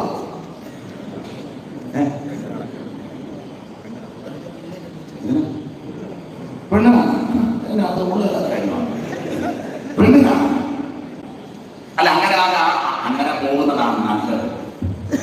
അമ്മാച്ചനെ ഉപ്പാക്കനെ ഒന്നും കൊണ്ടുപോകാതിരിക്കുന്നതാ നല്ല കേസാണ്. ഒരു വാഹനം ചോദിച്ചു, കാരണം അവിടെ പിള്ളേരെ അയച്ചതിനേക്കാളും മെച്ചമാണ്. അതുകൊണ്ട് സ്വന്തം അപ്പനെ അമ്മയും കൊണ്ടുപോകുന്നതാണ് ഇത് വളരെ നല്ലത്. അപ്പൊ ശിശുവും അപ്പനും അമ്മയും കൂടെ തിരിഞ്ഞേക്ക് പോകുക.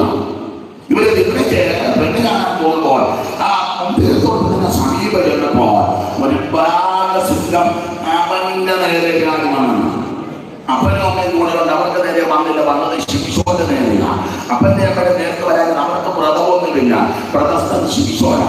ഇവന്റെ ഓമയ്ക്ക് രാശിമത്വത്തിലാണ്. മുന്തിരി കഴിക്കരുത്, കാര്യം കുടിക്കരുത്, തൊഴിലിക്കരുത്, കുഴിതിക്കരുത്, ശബദത്തോടെ അപ്പനോ അമ്മയോ സഹോദര സഹോദരിയോ ആരും അടിച്ചാലോ വളർത്തിയത് ശബദത്തോട് അശുദ്ധനാക്കരുത്, കേട കത്തിരിക്കരുത്. ഇവന്റെ ശിരസിലിരിക്കുക. എന്നെ കരുതുന്ന പ്രിയരെ, എല്ലാവർക്കും പ്രശ്നമില്ല, എല്ലാവർക്കും പോരാട്ടമില്ല. വ്രതമുള്ള, വേർപാടുള്ള, പ്രധാനക്കാക്കുന്ന നിരക്കാ പ്രശ്നം. ശിശുവിന്റെ നേരെ ബാലസിംഹമാണ് വന്നത്. പക്ഷെ അവൻ ബാലസിംഹമായിട്ട് തോന്നിയില്ല. പെട്ടെന്ന് ദൈവാത്മാവ് വന്നു. ദൈവാത്മാവ് വന്നു കഴിഞ്ഞപ്പോൾ അവനെ ആട്ടിൻകുട്ടിയെ പോലെ അതാ അഭിഷേകം. അതിനവരുടെ സഭയ്ക്കകത്തുള്ളതിന്റെ അഭിഷേകം പ്രാപിക്കണം. സെക്രട്ടറി അഭിഷേകം പ്രാപിച്ചവനായിരിക്കണം. മതി രണ്ട് പേരായി ഒരു ബുക്കുമായിട്ട് പറഞ്ഞു വരിക, ഓടിക്കാനും വരുപോലെ ഞാൻ കണ്ട സെക്രട്ടറി അഭിഷേകം പ്രാപിച്ച് നന്നായിട്ട് ആരാധിക്കണമെന്ന്, പ്രശാല അഭിഷേകം പ്രാപിക്കണം. കമ്മിറ്റിയിലുള്ള എല്ലാവർക്കും അഭിഷേകം പ്രാപിച്ച് ദൈവത്തെ ആരാധിക്കണം. അങ്ങനെ ആ കമ്മിറ്റി ആ കൂടി വരുന്നതൊക്കെ അനുഗ്രഹമായിരിക്കും. ഇത് മിക്കതും അഭിഷേകം പ്രാപിക്കാതെ സൂത്രത്തിൽ തന്ത്രത്തിലായിരിക്കും. അതിന്റെ മുഴുവൻ പ്രശ്നമല്ലേ?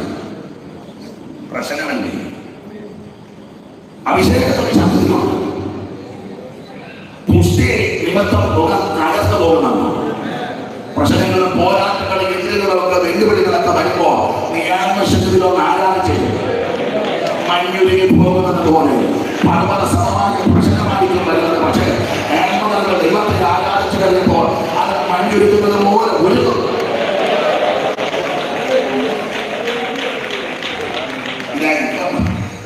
ഇപ്പം മിക്കത് ആരാധനയൊന്നുമില്ലല്ലോ. സഭായം നടക്കുമ്പോഴേ മൊബൈലിൽ കളിക്കുക. ഇവിടെ ഒരാൾ കൺവെൻഷൻ കഴിഞ്ഞപ്പോൾ ഒരു ബോർഡ് തന്നു, പക്ഷേ ഇത് കൊണ്ടുപോകുമ്പോൾ സഭയ്ക്ക് നല്ലതാണ്. ഞാൻ ചോദിച്ചെടുക്കുക, മൊബൈൽ ഫോൺ എഴുതി വെച്ചിട്ടുണ്ട്, മൊബൈൽ ഫോൺ സ്വിച്ച് ഓഫ്. ഞാൻ പറഞ്ഞു അവിടെ വേണ്ട, ഞങ്ങളവിടെ അവിടെ ആരാധനയ്ക്കും ഓടാൻ പറയുന്നത് ബാക്കി പ്രാർത്ഥിച്ച് യോഗം ആരംഭിച്ചാൽ ആശീർവാദം പറയുന്നത് വരെ ബാക്കി ബിസിനസ് എല്ലാം മാറ്റി വെക്കണം. എന്തിനാണ് വിശ്വാസത്തെ ഉപദേശിമാരും മൊബൈൽ കളിക്കുകയാണല്ലോ. അവരവിടെ ഇരുന്നുണ്ട് യോഗത്തിന് ഇരിക്കുകയാണ്, പിന്നെ ഞാൻ പാത്രങ്ങളിൽ ഇരിക്കുകയാണ്. നമ്മൾ യോഗത്തിലില്ലേ എപ്പോഴും? ഞാനൊരു കാര്യം പറയാം, നിങ്ങൾ യോജിച്ചാൽ ചോദിച്ചു നോക്ക്. സഹായം തുടങ്ങുന്നതിന് മുന്നേ മൊബൈലിൽ മാറ്റി വെക്കും. സഹായത്തിനിടെ ഇന്ത്യൻ പ്രസിഡന്റ് വിളിച്ചാൽ എടുക്കത്തില്ല, ബഹുമാനപ്പെട്ട പ്രധാനമന്ത്രി വിളിച്ചാൽ പറയും യോഗം കഴിഞ്ഞ് വിളിക്കാൻ പറയും. കാരണം പ്രസിഡന്റിന്റെ പേരും പ്രധാനമന്ത്രിയുടെ പേരും മുഖ്യമന്ത്രിയുടെ പേരും എന്റെ പേരും നിങ്ങളുടെ പേരും സകലത്തിന്റെ പേരും ആ ഭരണം നടത്തുന്ന ഒരുവരെ ആരാധിക്കുന്നത്. അതാണ് നമ്മുടെ പ്രധാന വിഷയം. മൊബൈൽ ഉപയോഗിക്കരുതെന്നല്ല, അത്യാവശ്യം ചിലപ്പോൾ ഒരു മരണമോ ഒരു രോഗ വിഷയം ചിലപ്പോൾ പറയാം. അതിലൊന്നുമല്ല ഞാൻ ഇതിൽ പറഞ്ഞത്. ചുമ്മാ ഇതിനകത്ത് എല്ലാ സംഗീതക്കാരും അല്ല, ചില സംഗീതക്കാർ പാട്ടുപാടിയൊക്കെ അവിടെ ഇരുന്ന് മൊബൈലിൽ അങ്ങോട്ടും ഇങ്ങോട്ടുമൊക്കെ എല്ലാവരും അല്ല കേട്ടോ. നന്നായിട്ട് ചെയ്യുന്ന ശുശ്രൂഷ ചെയ്യുന്നവരുമുണ്ട്. ഒന്നും പാടില്ല. ആരാധനയ്ക്ക് വന്നാൽ ഭക്തിയോടെ, നിങ്ങളുള്ള ഭക്തിയോടെ ഞാൻ ആരാധിക്കുമെന്നാണ്. ദൈവത്തെ ആരാധിക്കുമ്പോൾ ഭക്തിയോട് ഭയത്തോടും വിറയോടും വേണം ദൈവത്തെ ആരാധിക്കാൻ.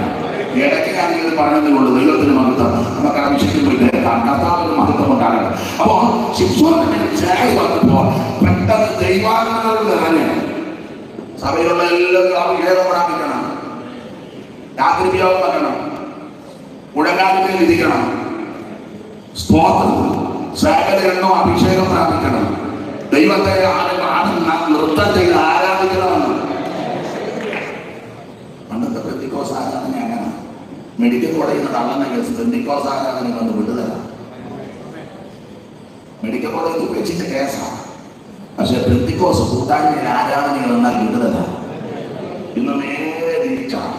ഭാഷ പറയാം, ഭാഷ നമ്മൾ ആരാധന കഴിഞ്ഞ് മെഡിക്കൽ കോളേജിൽ ഞാൻ പറഞ്ഞ മനസ്സിലായില്ലേ?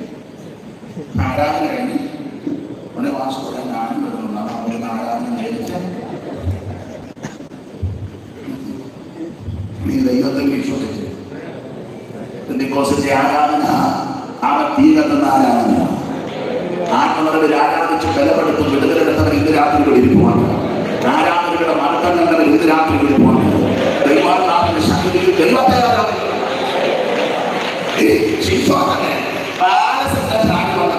പെട്ടെന്ന് ദൈവാത്മാവ് പറഞ്ഞ് അവനതിനെ ആട്ടിൻകുട്ടിയെ പോലെ വിടുകയും.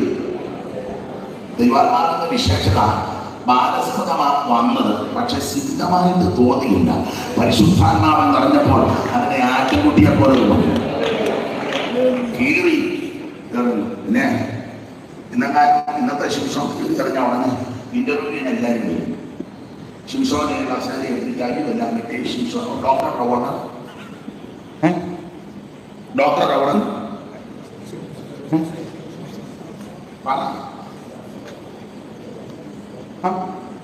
റവണൻ സാംസൺ എന്നല്ലേ ശിംശോൻ ഇംഗ്ലീഷ് ഒരു ഇംഗ്ലീഷ് പറയാൻ. അവൻ സാംസൺ അവൻ ഇന്റർവ്യൂക്കാർ വന്നു. ഉടനെ ചോദിക്കുന്ന എത്ര നാളുകൊണ്ട് ഇങ്ങനെ കീറുന്നു? ഉടനെ കൈ ഞങ്ങൾ ലൈവിലുണ്ട്. ഇതാണ് സാംസൺ. സാംസൺ കീറിയ സിംഗറാണ് അവിടെ. ഉടനെ നമുക്ക് സാംസൺ വിളിക്കാം. സാംസൺ എത്ര നാളുകൊണ്ട് ഇങ്ങനെ കീറുന്നു? ഉടനെ സാംസൺ പറഞ്ഞു, ഞാൻ അതിനൊന്നുമായില്ല വീഴ തുടങ്ങി. അപ്പൊ ഇതിനു മുമ്പ് എവിടെ ഇരുന്നിട്ടുണ്ടോ, കീറിയിട്ടുണ്ടോ? ഇല്ല, ഇതിനു മുമ്പ് ഞാൻ കുമ്പനാട്ടിരുന്നു, അവിടെ കീറിയായിരുന്നില്ല. കാറ് അവിടെ ഞാൻ കാറി പാപ്പാടി വന്നതാണ്. അതല്ലേ ഇപ്പോഴത്തെ ഇന്റർവ്യൂ. മകത്വമൊക്കെ ദൈവത്തിന് കൊടുത്തു, മകത്വമെല്ലാം ദൈവത്തിന് കൊടുത്തു. നമ്മുടെ കഴിവാണോ, നമ്മുടെ വെളിക്കാണോ, നമ്മുടെ സേവനയാണോ, നമ്മുടെ വൈശിഷ്ട്യമാണോ? അല്ല, ദൈവത്തിന്റെ കൃപയാ.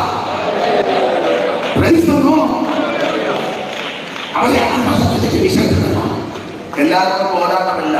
ശിക്ഷോധന ജാതി വരാൻ കഴിയുമ്പോൾ നാസികളുടെ പെന്തിക്കോസിൽ ഒത്തിരിയെണ്ണമുണ്ട്. പക്ഷെ വേർപാട് ബാധിക്കുന്നത് കുറച്ചേ ഉള്ളൂ. വേർപാട് ബാധിക്കുന്നത് കുറച്ചേ ഉള്ളൂ. ഞായറാഴ്ച കമ്പത്തിന്റെ കാലഘട്ടത്തിൽ പോലെ അവർക്ക് കേൾക്കുന്നുണ്ട്, തുള്ളിക്കാൻ ചാടിക്കേറ്റുന്നുണ്ട്. പക്ഷേ ഇതിനകത്ത് വേർപാട് ബാധിക്കുന്നുണ്ട്. അതാ പെന്തക്കോസ്ത്. ഞാൻ ഇന്ന് ഞങ്ങളുടെ സഭയെ കർക്കശമായിട്ട് പറഞ്ഞു. അവിടെ തിരുമേശ എടുക്കാൻ നല്ല തീർത്ത കാര്യങ്ങൾ തീർന്നു പറഞ്ഞു. നിനക്ക് ഇഷ്ടമുള്ള എടുത്താൽ മതി. പിന്നെ അതിക്രമിച്ച് പങ്കെടുക്കാത്ത കാര്യം ഈ മേടിച്ചു കെട്ടിക്കോളൂ. ഇത് ഉപദേശമാണ്, വേർപാടിന്റെ ഉപദേശമാണ്. നമുക്ക് ആവശ്യമില്ലാതാണ് എഴുതുന്നത് ദൈവത്തിന് മഹത്വം. അപ്പോ ഈ ആരാധന ബന്ധപ്പെട്ടപ്പോൾ ഒരുവൻ രംഗപ്രവേശനം ചെയ്തു. അതിനെയാണ് ഗോലിയാത്ത്. 4-ാം വാക്യത്തോടെ വായിച്ചത് ദാസി. അപ്പോൾ ഫെലിസ്ത്യരുടെ പാളയത്തിൽ നിന്ന് ഗത്തിയായ ഗോലിയാത്ത് എന്നൊരു മല്ലൻ പുറപ്പെട്ടു. അവൻ 6 മുഴം ഒരു ചാളും നെടുപ്പമുള്ളവനായി. വേദപുസ്തകത്തിന്റെ സംഖ്യാശാസ്ത്ര പ്രകാരം 6 എന്നുള്ളത് സാമാന്യ കണക്കാണ്. 6-ാം ദിവസത്തിൽ മനുഷ്യനെ ശ്രദ്ധിച്ചു. ഈ മനുഷ്യൻ പാപം ചെയ്തപ്പോൾ 6 എന്നുള്ള അറ്റം സാധാരണമായി. ഒത്തിരി തെളിവുകളുണ്ട്. ശമിക്കപ്പെട്ട മിസ്രൈമിന് 6 പിള്ളേര്, മിസ്രൈമിലെ ഭക്ഷണത്തിന്റെ കണക്കാറ്, ദൂരാസമൂഹിൽ നിർത്തിയ ബിംബത്തിന് 60 മുഴം ഉയരം, ബിംബത്തിന്റെ വണ്ണം 6. മാത്രമല്ല വെളിപ്പാട് പുസ്തകത്തിൽ മുദ്ര 3-6. ഇതിന്റെ 6ന്റെ അക്കവും പെരുക്കമെല്ലാം സാധാരണമാണ്. അപ്പൊ 6 മുഴം ഉയരമുള്ളവൻ തനിപ്പിശാണ്. ഈ സാധാരണ ആ സാധാരണ ആത്മശക്തിയാ. അവൻ ഒരുവൻ രംഗപ്രവേശനം ചെയ്തു. ഗോലിയാത്ത് അവൻ 6 മുഴവുമാണ്.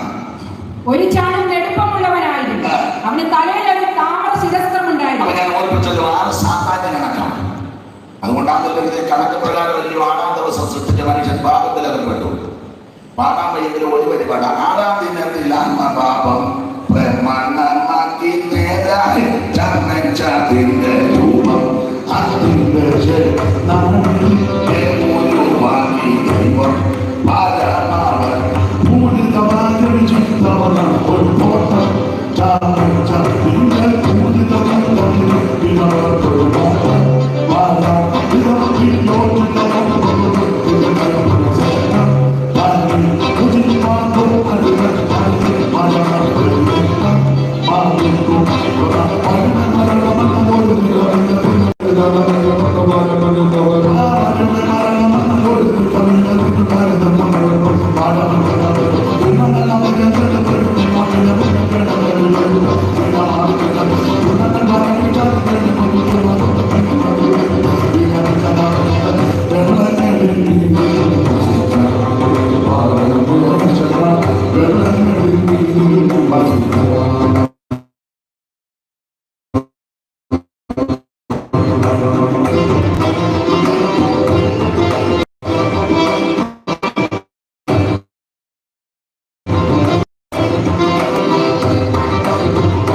സാധിച്ചിരിക്കുന്നുള്ളതാണ്.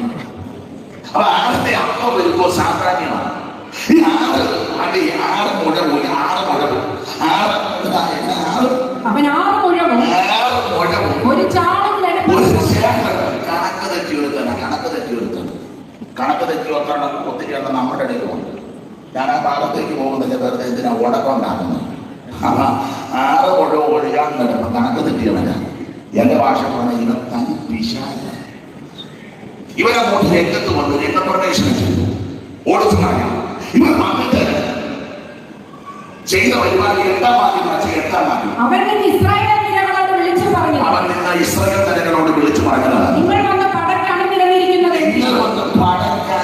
നിരന്നിരിക്കുന്നതെന്തിന് ഞാൻ ഫെലിസ്ത്യനും നിങ്ങൾ ശൗലിന്റെ ചേവകരുമല്ലയോ?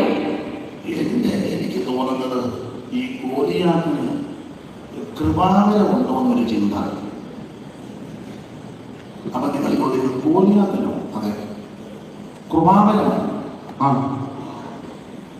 ഇപ്പൊ നിങ്ങളൊരു ചോദ്യം, എന്തോ വരമാണ്. ഗോലിയാത്തിന്റെ കൃപാവരം നമുക്ക് പലർക്കും ഇല്ലാത്ത കൃപാവരമാണ്. അതെന്തുവാ? നമുക്ക് പ്രവചനമുണ്ട്, അന്യഭാഷയുണ്ട്, വെളിപ്പാടുണ്ട്, കണ്ണടക്ക് പോലുള്ളതാണല്ലോ. ഞങ്ങളുടെ സമയത്ത് കണ്ണുണ്ട്, വായി തുറന്നാ ഉറങ്ങുന്നത്. പ്രായമുള്ള കണ്ണയാണ്, അതുകൊണ്ട് നമ്മൾ സഹിക്കുക. അപ്പൊ ഞാൻ ചോദിച്ചു, കുറഞ്ഞു കാഴ്ചകൾ കണ്ടുകൊണ്ടിരിക്കുക. അല്ല, കാഴ്ചകൾ കണ്ടുകൊണ്ടിരിക്കുക. അതല്ല രസം. അടുത്തത് എന്നെ കാണിക്കുന്നതിന്റെ ക്ലിയറാണ്, അമ്മച്ചിയെ കാണിക്കുന്നതെല്ലാം ക്ലിയറാണ് എന്ന് പറഞ്ഞു പോലെ ഈ 6 മുഴ ഉയരമുള്ള ഇവന് പരമുണ്ടെന്നുള്ളതാണ്. ഇവനുള്ള പരം നമുക്ക് വിവേചനാവരം. ഇവന് വിവേചനാവരമുണ്ട്. അതുകൊണ്ട് അയ്യോ പറഞ്ഞത്, ഞാൻ രഹസ്യനും നിങ്ങൾ ശൗലിന്റെ ചേവകനുമല്ലയോ? എന്നെ കേൾക്കുന്ന പ്രിയരെ, യോഗശാസ്ത്രി ഒന്നും അധികം നടത്തിയില്ലെങ്കിലും മരിച്ചവരെ എല്ലാം ഉയർപ്പിക്കാൻ ഒത്തില്ലെങ്കിൽ കുറെ ആൾക്കാരുണ്ട്. മരിച്ചവരെ കുറെ ബിരുദന്മാർ കോട്ടയത്തുണ്ട്, കോട്ടയത്തും കോഴിക്കോട്ടും പുനലൂരും അവിടെ എല്ലാം കുറെ ബിരുദന്മാർ മരിച്ചവരെ എല്ലാം ഉയർത്തട്ടെ. ഇവരല്ല ഏതെങ്കിലും പൂഞ്ഞാനെ വല്ല ഉയർപ്പിച്ചിട്ടുണ്ടോ?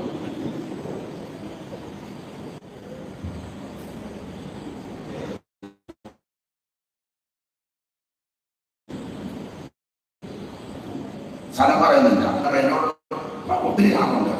എന്നോട് അങ്ങോട്ട് പോവാണ്. ഞാൻ പറഞ്ഞു പോവാം, കല്ല് കൊള്ളാതെ പെട്ടെന്ന് പോകണം. ഞാൻ ചോദിച്ചില്ല, രാത്രി മുതൽ ഉയർപ്പിക്കാന്ന് പറഞ്ഞതാണ്. രാത്രി മുതൽ ഇപ്പം വേറെ 3-4 പേര് വന്ന് അച്ഛാ കൂടെ വരാൻ പറഞ്ഞു. അപ്പൊ എനിക്കൊരു ബലമായി വെച്ചത്. ഞാൻ പറഞ്ഞു, നിങ്ങൾ കൊണ്ടുപോകണം. ഞാൻ അവിടെ ചെന്നപ്പോ യുമാരെല്ലാം നിരന്ന് വന്ന് ഉയർപ്പിക്കുക. ഞാൻ പിന്നെ കണ്ടുവച്ച് പെട്ടെന്ന് പോകണം. എനിക്ക് തല്ലു കൊള്ളാൻ കഴിയുന്നതുകൊണ്ടാണ്. തന്നെ എൻ്റെ അവിടെ തോടുവാണ്, വണ്ടി തോടാണ്. നാളെ താങ്ങുന്ന ആ തോട്ടിൽ പെട്ടെന്ന് പോകുന്നു. അവിടെ ഉയർപ്പം നടന്നില്ല, ഉയർപ്പിച്ചില്ല. ഡെഡ്ബോഡി കൊണ്ട് പരുത്തപ്പാറ വെച്ചു, ഉയർത്തും കാവളം വിളിക്കുന്നു. ചുമ്മാ ആവശ്യമില്ലാത്ത പ്രേക്കൂട്ടൊന്നും കാണിക്കരുത്. ദൈവം ഉയർപ്പിക്കത്തില്ലെന്നല്ല പറഞ്ഞത്, ഉയർപ്പിച്ചിട്ടുണ്ട്.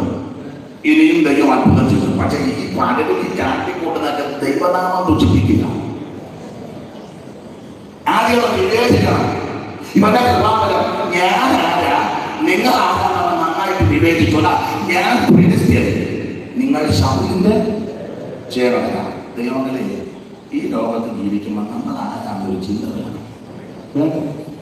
ഞാൻ ഈ വാഹനമൊക്കെ ഓടിച്ച് പോകുമ്പോൾ കൂടെ ഓടിക്കുന്നവരോട് ഇന്ന് പക്ഷേ പാസ്റ്റ് വന്നിട്ടുണ്ട്, കുഴപ്പമില്ല, അദ്ദേഹം ഉപദേശിക്കുക, ഞങ്ങളെല്ലാം ഉപദേശിമാരാണ്. എന്നാൽ എല്ലാവരും ചില സഹോദരന്മാര് ഈ ദൈവമക്കളാണ്. നമ്മൾ എന്തിനാ പോകുന്നത്, നമ്മൾ ആരാണെന്നുള്ള ബോധമില്ല. ഇല്ല, വെള്ളം എനിക്കൊണ്ട് മറ്റവന് ബോധം കൊണ്ട് വെക്കുക. ചിലപ്പോൾ ഞാനിങ്ങനെ ഇരുന്നിട്ടുണ്ട്. നമ്മളെ കൂടെ കാണില്ല. പണ്ടൊക്കെ വെറുതെ ഓടിയപ്പോൾ മറ്റേ ഇച്ചിരി സുഖത്തിലാണ് പോകുന്നത്. നമ്മുടെ ഒരു ഉപദേശം ഭാര്യയും കൂടി ഇങ്ങോട്ട് വരിക, കുഴപ്പം നമ്മുടെ ഭാഗത്താണ്. ഓടിച്ച പുള്ളി ഇച്ചിരി സ്പീഡിൽ ഓടി. അപ്പൊ അത് കേട്ടൻ ഒരു വളവ് കൂടി ഇങ്ങോട്ട് വരികണ്ട മല്ലപ്പള്ളിയിലെ ഇങ്ങനെ ഇങ്ങോട്ട് വരിക. ഇത് സ്പീഡ്, നമ്മുടെ വണ്ടി സ്പീഡിലാണ് പോകുന്നത്. നമ്മുടെ ഭാഗത്താണ് പുള്ളി പേടിച്ചു. ആരാം അറിയുന്നില്ല. അപ്പൊ പുള്ളി പേടിച്ചതെല്ലാം പെട്ടെന്നാണ് നടക്കുന്നത്. പേടിച്ചിട്ട് നല്ല 2 വർത്താനം പറയാനാ പുള്ളി വന്നെന്ന് എനിക്ക് മനസ്സിലാവും. കാരണം ഒരു കൈ പിടിച്ചിട്ട് പറയാനോട്ട് വരിക. ഞാൻ ഫ്രണ്ടിലിരിക്കുക, എന്നെ കണ്ടു പറയാൻ വേണ്ട പുള്ളി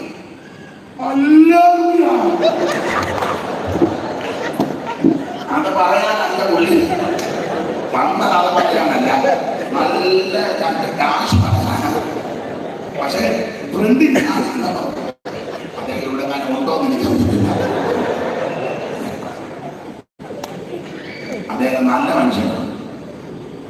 നന്ന ചൂടാണ് പുള്ളിയാണ് അല്ലെങ്കിൽ ഞാൻ ആഗ്രഹിക്കുന്നത്. നമ്മൾ ആരാണ് നന്നായിട്ട് അറിയണം. തെറ്റ് ഞങ്ങളുടെ ഭാഗത്താണ്, വണ്ടി ഓടിച്ച പുള്ളിയുടെ ഭാഗത്താണ് തെറ്റ്. അദ്ദേഹത്തെ ഇരിക്കേണ്ടതാണ്, അതിന് അദ്ദേഹം പറയാമല്ല. പക്ഷെ പുള്ളി അത് ചില ദൈവദാസന്മാർ അങ്ങനെയൊക്കെ സമ്മതപൂരിതമായിട്ട് പണ്ട് കേട്ടിട്ടുണ്ട്. സൈമൺ സാറ് മേൽഭാഗത്ത് ആദ്യമായിട്ട് യോഗ നടത്താൻ കേരീസന്മാർ. അപ്പം അദ്ദേഹത്തിന്റെ കൂടെ ശിഷ്യന്മാരുമുണ്ട്. മേൽഭാഗത്തോട് ചെന്നപ്പം ഈ കെട്ടുവരമ്പെന്ന് പറയും, ഉത്തരാധികാരത്തെ പെട്ടെന്ന് പിടിക്കൽ കെട്ടുവരമ്പേ കൂടെ നടന്നപ്പം കറകപ്പുല്ലെ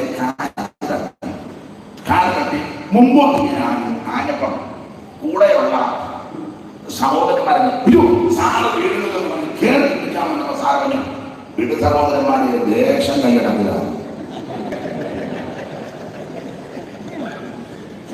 പിടിപിടി ഞാൻ ദേശം അങ്ങനെ മേൽപ്പാടത്തെ വേല ഉണങ്ങുന്നു ആ പോകില്ല. അപ്പൊ ചില പ്രത്യേക സന്ദർഭങ്ങളിൽ വളരെ പരിജ്ഞാനത്തോടെ ഇടപെട്ടു.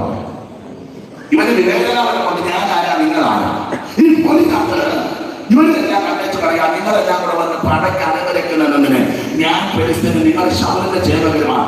നിങ്ങൾ ഒരുത്തരം തെരഞ്ഞെടുത്ത് ഇങ്ങോട്ട് വിടി, ഞാനും അങ്ങോട്ട് അറിഞ്ഞു വരും. ഞങ്ങൾ തമ്മിൽ ഫൈറ്റ് ചെയ്യും. ഞാൻ അവനെ തോൽപ്പിച്ചാൽ നിങ്ങളല്ല ഞങ്ങൾക്കറിയാം, അല്ല അവൻ എന്നെ തോൽപ്പിച്ചാൽ ഞങ്ങളല്ല നിങ്ങൾക്കറിയാം. ഇതാണ് വെല്ലുവിളി. വായിച്ചേക്കാൻ പാട്ട് ഒന്നോട് വായിച്ചു കേട്ട് പറഞ്ഞു. അവൻ നിന്നെ ഇസ്രായേലിയരോട് വിളിച്ചു പറഞ്ഞത്, നിങ്ങൾ വന്ന് പടയ്ക്ക് അണിനിരന്നിരിക്കുന്നത് എന്തിന്? ഞാൻ ഫെലിസ്തീനും നിങ്ങൾ ശൗലിന്റെ ചേവകരുമല്ലയോ? നിങ്ങൾ ഒരുത്തരെ തെരഞ്ഞെടുത്തു കൊള്ളും. അവൻ എന്റെ അടുക്കൽ ഇറങ്ങി വരട്ടെ. അവൻ എന്നോട് അംഗപ്പെടുത്തി എന്നെ കൊല്ലുവാൻ പ്രാപ്തനായ ഞങ്ങൾ നിങ്ങൾക്ക് അടിമകളാകാം. ഞാൻ അവനെ ജയിച്ചു കൊള്ളാം. നിങ്ങൾ ഞങ്ങൾക്ക് അടിമകളായി ഞങ്ങളെ ഇനി ഒരു കാര്യം പറയും, ഇങ്ങനെ വെല്ലുവിളിച്ചത് വെറുതെ മാത്രമല്ല. ചരിത്രം പറയുന്നതാണ്, ഇവൻ വെല്ലുവിളിച്ചിട്ട് ഇവന്റെ ദൈവങ്ങളെ നാമം ചൊല്ലും. ഫെലിസ്തീനർക്ക് 5 ദൈവങ്ങളാണ്. 5 പട്ടണം, 5 ക്ഷേത്രം, 5 ദൈവം, 5 മല്ലൻ, 5 പ്രഭു.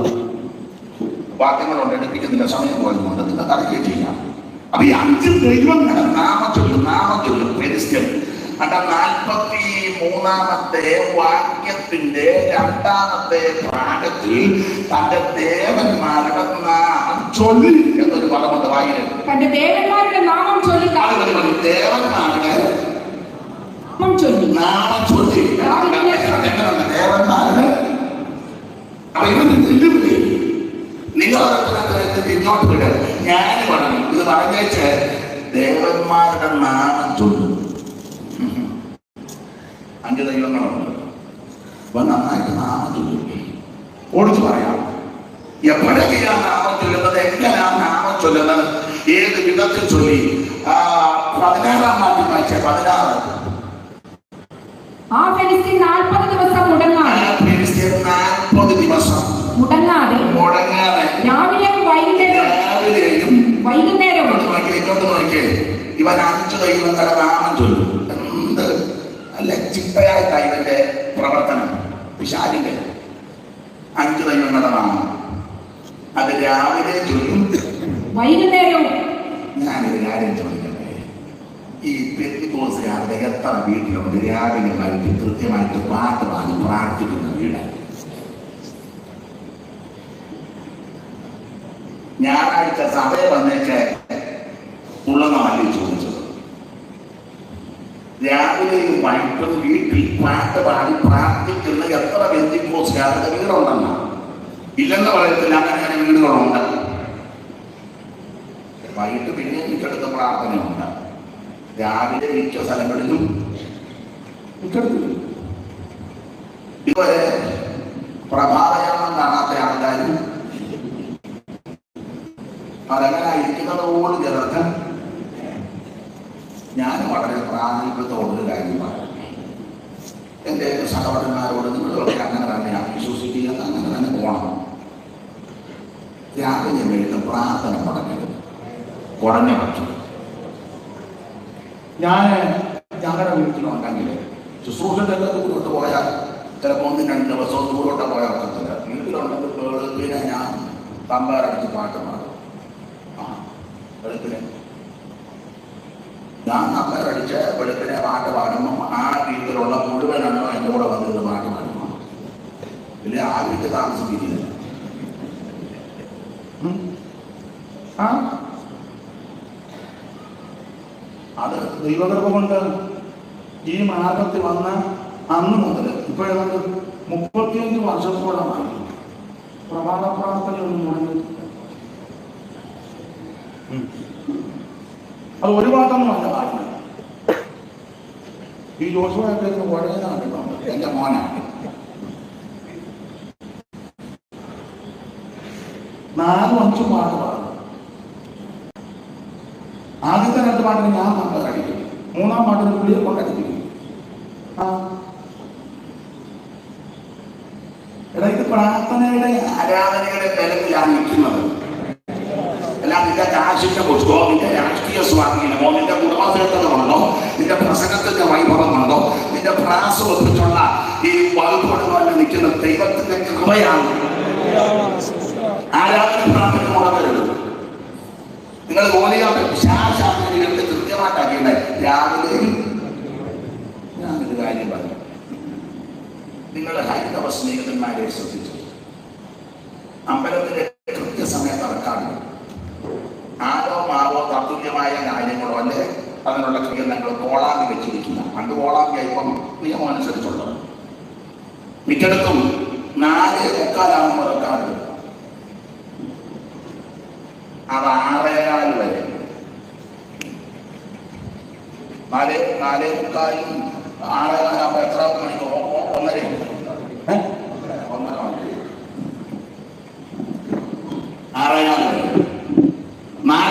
നടക്കാറില്ല.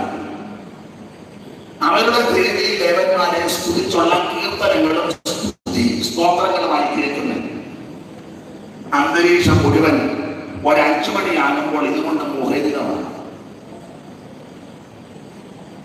അന്നാലും പെന്തിക്കോസുകാരി മിക്കവരും ഏട്ടക്കൂലി മൂലിക്കാതെ അരിച്ചേറ്റ് ഇവരെല്ലാം കൂടെ കൊടുത്ത പുറത്തിനകത്ത് പമ്മിക്കിടന്ന് നിന്നെ ചാപ്പോ ഇനി എന്നാ ജപ്പാനാണ്. എല്ലാവരുടെയും കാര്യമല്ലേ പറയുന്നത്. കണ്ടുപഠിക്കുക. പ്രഭാതത്തിൽ എഴുതിട്ട് പാട്ട് പാടി ആത്മാവി നിറഞ്ഞ് ദൈവത്തെ മഹത്വപ്പെടുത്തണം. ഓലിയാത്തിനെ കണ്ട് രാവിലെ നാമം ചൊല്ലും, വൈകിട്ട് നാമം ചൊല്ലും, 40 ദിവസവും ചൊല്ലും, മുടങ്ങാതെ ചൊല്ലും. എത്ര കൃത്യമായിട്ടാണ്. നിങ്ങളോട് പറയാം, പ്രാർത്ഥന ആരാധനകളിൽ മുടങ്ങരുത്. ആ പ്രിയ മകളെ പറ്റി നല്ല സാക്ഷ്യം പറ്റി ആചാര്യ പറഞ്ഞത് സ്തോത്രം, നല്ല സാക്ഷ്യമാണ്. സാറപ്പത്തിനോട് പണ്ട് 2 പേര് പറഞ്ഞതാ പറഞ്ഞത്. മഴയിനോട് വന്ന കുമ്പനാട്ടെ കൺവെൻഷൻ പദ്ധതി മഴ പെയ്യാൻ നേരത്ത് സാറപ്പത്തിനോട് പട്ടക്കുട്ടിയെ പറ്റിയാണ് വന്നത്. പിന്നെ ഒരാളാണ് മറന്നു ഒന്ന് പട്ടക്കുട്ടിയെ പറ്റി വന്ന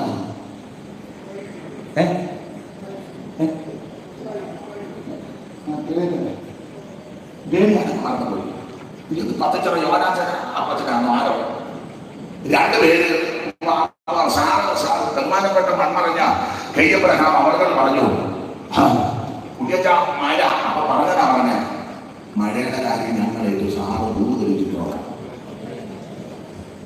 പഴമക്കാര് പറഞ്ഞുള്ള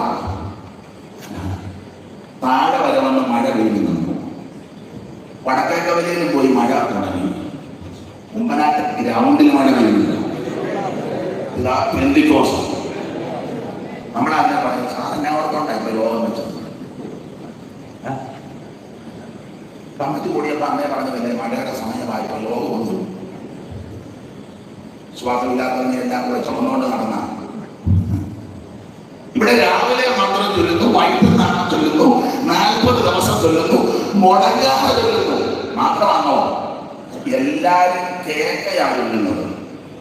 സഹോദരിയാ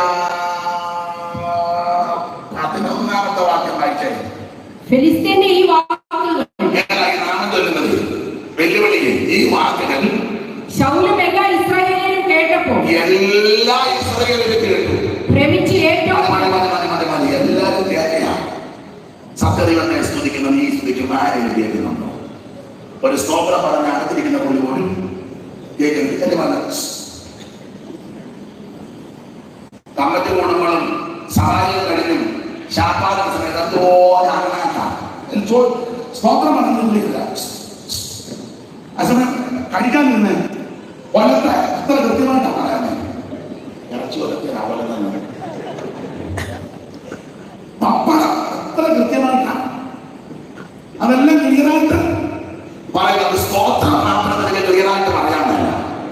ഹല്ലേലൂയ. അത് ക്ലിയറായിട്ട് പറയത്തില്ല.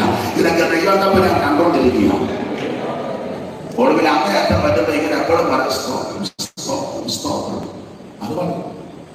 ഇവന്റെ നോക്കി 40 ദിവസം മുടങ്ങാതെ രാവിലെ വൈകിട്ടും നാണം ചൊല്ലി എല്ലാരും കേട്ട ചൊല്ലി ഇങ്ങനെ ചൊല്ലിയപ്പോൾ എന്തോ സംഭവിച്ചു. ഓടിച്ചു നിർത്തുക. സഹോദരി വായിച്ച 24-ാമത്തെ വാക്യം എന്തോ സംഭവിച്ചു. 24. അവനെ കണ്ടപ്പോൾ ഇസ്രായേലിലൊക്കെയും ഏറ്റവും ഭയപ്പെട്ട് അവന്റെ മുൻപിൽ നിന്ന്, ഞാൻ നിർത്തുക, അവന്റെ മുൻപിൽ നിന്നോടിയല്ല. അങ്ങനെയോ ദൈവരാശി അങ്ങനെ അവന്റെ മുൻപിൽ നിന്ന് ഇങ്ങോട്ട് നോക്കി എന്നെ നോക്കാൻ. അവന്റെ മുൻപിൽ നിന്ന് ഓടിയെന്ന് പറഞ്ഞാൽ എങ്ങോട്ടാ ഓടിയത്? എങ്ങോട്ടൊരു പോരുടെ ഭാഷന്റെ മുന്നിൽ നിന്ന് മാറി. അവന്റെ മുൻപിൽ നിന്ന് ഓടിയെന്ന് പറഞ്ഞാൽ പുറകോട്ട് ഓടിയെന്നാണ്. പൂർവാക്യത്തിൽ മടങ്ങി വരാം. എതിർത്ത് നിൽപ്പി, എന്നാൽ അവൻ നിങ്ങളെ വിട്ട് ഓടിപ്പോകുമെന്നാണ് കുർബാന. ഇവിടെ സംഭവിച്ചത്, അവൻ എതിർത്ത് വന്നപ്പോൾ ഇവരെല്ലാം കൂടെ പുറകോട്ട് ഓടി. ദൈവത്തിന് മഹത്വം. ദൈവമക്കളെ, പിശാചിനെ കണ്ട്, അവന്റെ തന്ത്രം കണ്ട്, അവന്റെ കുതന്ത്രം കണ്ട് നീ ഓടരുത്. നിന്നെ കണ്ട് അവൻ ഓടണം. ഓടിച്ചു പറയാം. ഈ ഗോലിയാത്തിനെ കണ്ട് ഇവന്റെ വെല്ലുവിളി കേട്ടപ്പോൾ ഇവരെല്ലാം കൂടെ പുറകോട്ട് ഓടി. പുറകോട്ട് ഓടാൻ താല്പര്യമില്ല. പുറകോട്ട് ഓടാൻ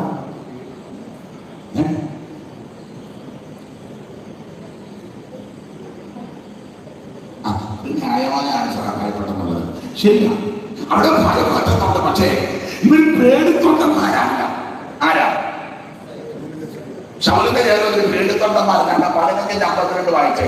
ആ 14:52 ശൗമേലിന്റെ 1-ാമത്തെ പുസ്തകം 14-ാം അധ്യായത്തിന്റെ 52. ശൗലിന്റെ കാലത്തൊക്കെയും ഫെലിസ്ത്യരോട് കഠിന യുദ്ധമുണ്ട്. എന്നാൽ ശൗൽ യാതൊരു വീരനെയോ ശൂരനെയോ കണ്ടാൽ അവനെ താണ്ടിയടക്കൽ. അപ്പൊ ശൗലിന്റെ കൂടെയുള്ളവരാരാണ്? വീരന്മാരും ശൂരന്മാരുമാണ്. ശൗലിങ്ങനെ രാജപാതയിൽ കൂടെ പോകുമ്പോൾ, അല്ലെങ്കിൽ ഈ ജഗത്തിൽ യാത്ര ചെയ്യുമ്പോൾ, ആരോഗ്യ ദൃഢകാത്രന്മാരാകുന്ന വ്യക്തികളെ കണ്ടാൽ നോട്ട് ചെയ്യും. എന്നിട്ട് കൊട്ടാരത്തിൽ ചെന്ന് ചതനെ വിളിപ്പിച്ച് അവരെ തന്റെ പട്ടാളത്തിൽ അപ്പോയിന്റ്മെന്റ് ചെയ്യും. ഒരു വീരനെയോ ശൂരനെയോ കണ്ടാൽ നടക്കില്ല. അപ്പൊ ശൗലിന്റെ കൂടെ ഉള്ളവരെല്ലാം വീരന്മാരും ശൂരന്മാരുമാണ്. പിന്നെന്താ പുറകോട്ട് ഓടിപ്പോകാൻ കാര്യം? ഒറ്റ വാക്കി പറയാം, ഒറ്റയൊരുത്തന്റെ ആയുധമില്ല. ഒറ്റയൊരുത്തന്റെ ഒരെണ്ണത്തിന് ആയുധമില്ല. ഇസ്രായേലിൽ കൊണ്ട് ഫെലിസ്ത്യൻ തന്ത്രം ഉണ്ടാക്കി. ഇസ്രായേലിൽ പോലെ ആയുധമുണ്ട്. ആയുധം ഉണ്ടാകാൻ കാര്യം കൊല്ലന്മാർ അയ്യരികളിയാണ്. കൊല്ലൻ എവിടെയുള്ളത് കൊണ്ട് ആയുധത്തിന് പഞ്ഞമില്ല. അതുകൊണ്ട് ഫെലിസ്ത്യന് കമ്പത്തിൽ കൂടി ബില്ല് പാസ്സാക്കി ഇസ്രായേലിന്റെ കൊല്ലനെ എല്ലാം ഒതുക്കി വന്നിപ്പോ ഇസ്രായേലി ഒറ്റ കൊല്ലൻ ഇല്ല. 13:19 വായിച്ച് 13 ഓടിച്ച് വായിച്ചു. 13:19 എന്നാൽ ഇസ്രായേൽ ദേശത്ത് ഒരു കൊല്ലനെ കാണാനുണ്ടായി. അപ്രായ വാദമൊക്കെ തീർപ്പിക്കുന്നത് ഫെലിസ്ത്യന് പറഞ്ഞു. ഇസ്രായേൽ തങ്ങളുടെ കൊടുത്ത കലപ്പ മഴവും അമ്മട്ടി എന്നിവ കാറ്റുമ്പോൾ ഫെലിസ്ത്യത്തിലേക്ക് ചെല്ലേണ്ടി വന്നു. അടുത്ത വാക്യം. എന്നാൽ മൺവെട്ടി, കലപ്പ, മുപ്പല്ലി, മഴു എന്നിവയ്ക്കൊക്കെയും കുടിക്കോൽ കൂടിപ്പിക്കാൻ അവർക്ക് എല്ലാം വ്യാഖ്യാനിക്കുന്നതിന് അടുത്ത പറഞ്ഞു.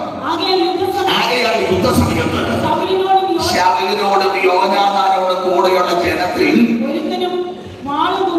ഒറ്റയൊരുത്തന് വാളുമില്ല. അതാ ഓടാൻ കഴിയും. ഒറ്റയൊരുത്തന്റെ ഈ വാളുമില്ല. ചുമ്മാ എന്തെങ്കിലും ഗ്ലോറി, വിക്ടറി, കാൽവറി എന്നൊക്കെ പറയാ. ആയുധമൊന്നും കയ്യിലില്ല. ജീസസ് ഒരെ കൂട്ടണച്ചവരും യാതൊരു ചുമ്മാ ഒറ്റയൊരുത്തന്റെ ആയുധമില്ല. അവിടെ നിൽക്കേ, ഇത് മണിക്കരുത്. എത്ര പേർക്ക് ആയുധമില്ല എന്ന് കണക്കുണ്ട്. ന്യായാധിപന്മാർ 5-ാം അധ്യായത്തിന്റെ 6 മുതൽ വായിച്ചേ. ന്യായാധിപന്മാർ 5-6 മുതൽ വായിച്ചേ. പെട്ടെന്ന്. അനാഥൻ പുത്രനാം ശങ്കരൻ നാളിലും യായാലും കാലത്തും പാതകൾ ശൂന്യമായി. അനാഥൻ പുത്രനാം ശങ്കരൻ നാളിലും യായാലും കാലത്തും പാതകൾ ശൂന്യമായി. തുറന്ന് ദെബോരയാകുന്ന ഞാൻ എഴുന്നേക്കുന്നത് വരെ ഇസ്രായേലിൽ മാതാവായിട്ട് എഴുന്നേക്കുന്ന ആളുകളെ നായകന്മാർ ഇതിലേറി അജേകമില്ല. അവർ നൂതന ദേവന്മാരെ ഭരിച്ചു, ഓമനത്വാദത്തിൽ യുദ്ധം ഭവിച്ചു. അടുത്ത വാക്യം, ഇസ്രായേലിന്റെ 40,000 മധ്യേ ഇസ്രായേലിന്റെ 40,000 മധ്യേ കുന്തവും കണ്ടില്ല, കുന്തവും കണ്ടതേയില്ല. ഒരു കുന്തവും ഇസ്രായേൽ ആൾക്കാരൊക്കെ ഇഷ്ടം പോലുണ്ട്, പക്ഷെ ആയുധമില്ല. തെളിവടത്തിലെ നേരത്തെ ചെന്നില്ലെങ്കിൽ പാർട്ടിയും നേരത്തെ ചെന്നിട്ട് സീറ്റ് കിട്ടുന്നില്ല. സ്തോത്രകാഴ്ച ചാപ്പിനകത്ത് കെട്ടി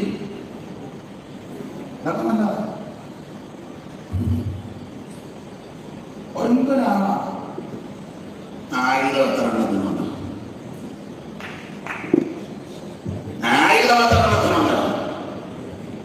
നമ്മുടെ പോരിന്റെ രാജ്യം തെളിയികമല്ല, കോട്ടകളെ വിൽക്കുന്ന ദൈവശക്തിയാണ്. സർവായുധവർഗത്തെ പറ്റി ലേഖനത്തിലുണ്ട്, ഞാൻ പഠിപ്പിക്കണ്ടല്ലോ. ഒന്നാമത്തെ ആയുധം സത്യം. അത് അഞ്ചാത്മാവിലില്ല. വാ തുറന്ന മുണയല്ല. അങ്ങനെ രക്ഷപ്പെടും. സത്യം വിദ്യയല്ല, സത്യം. എന്റെ കുഞ്ഞുങ്ങൾ സത്യത്തിൽ നടക്കുന്നു എന്ന് കേൾക്കുന്നതിനേക്കാൾ അവിടുന്ന് സത്യമാണല്ലോ ഞാൻ തന്നെ. അതാണ് നമ്മുടെ ആയുധം, സത്യം. 40,000 ആയുധമില്ല. അതുകൊണ്ട് യുദ്ധസമയമാണിപ്പോൾ ഒറ്റയൊരുത്തന്റെ ആയുധമില്ല. ഇനി ഉള്ളതാണ് 13-ന്റെ ഒടുവിൽ ശൗലിനും അവന്റെ മകൻ യോനാഥാനും മാത്രമേ ആയുധമുള്ളൂ. മിടുക്കന്മാർക്കാർക്കും ആയുധമില്ല. ഉള്ളത് ശൗലിനും അവന്റെ മകൻ അവന് പൂർവ്വം. അവന്റെ പൂർവ്വം ആർക്കാ? ശൗലിന്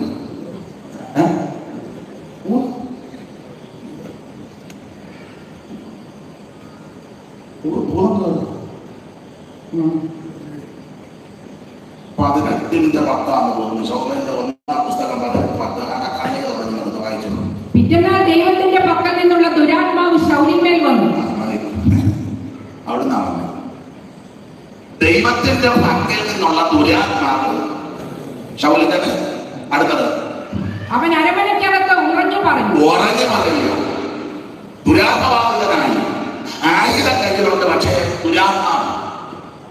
എന്നാൽ ആയുധമുണ്ട്, ദുരാത്മാവാണെങ്കിലും അവരവിടെ ദുരാത്മാവിരിക്കട്ടെ. ആയുധം ഇങ്ങോട്ട് എടുക്കാന്ന് വെച്ചാൽ ആയുധത്തിന് കുഴപ്പമാണ്.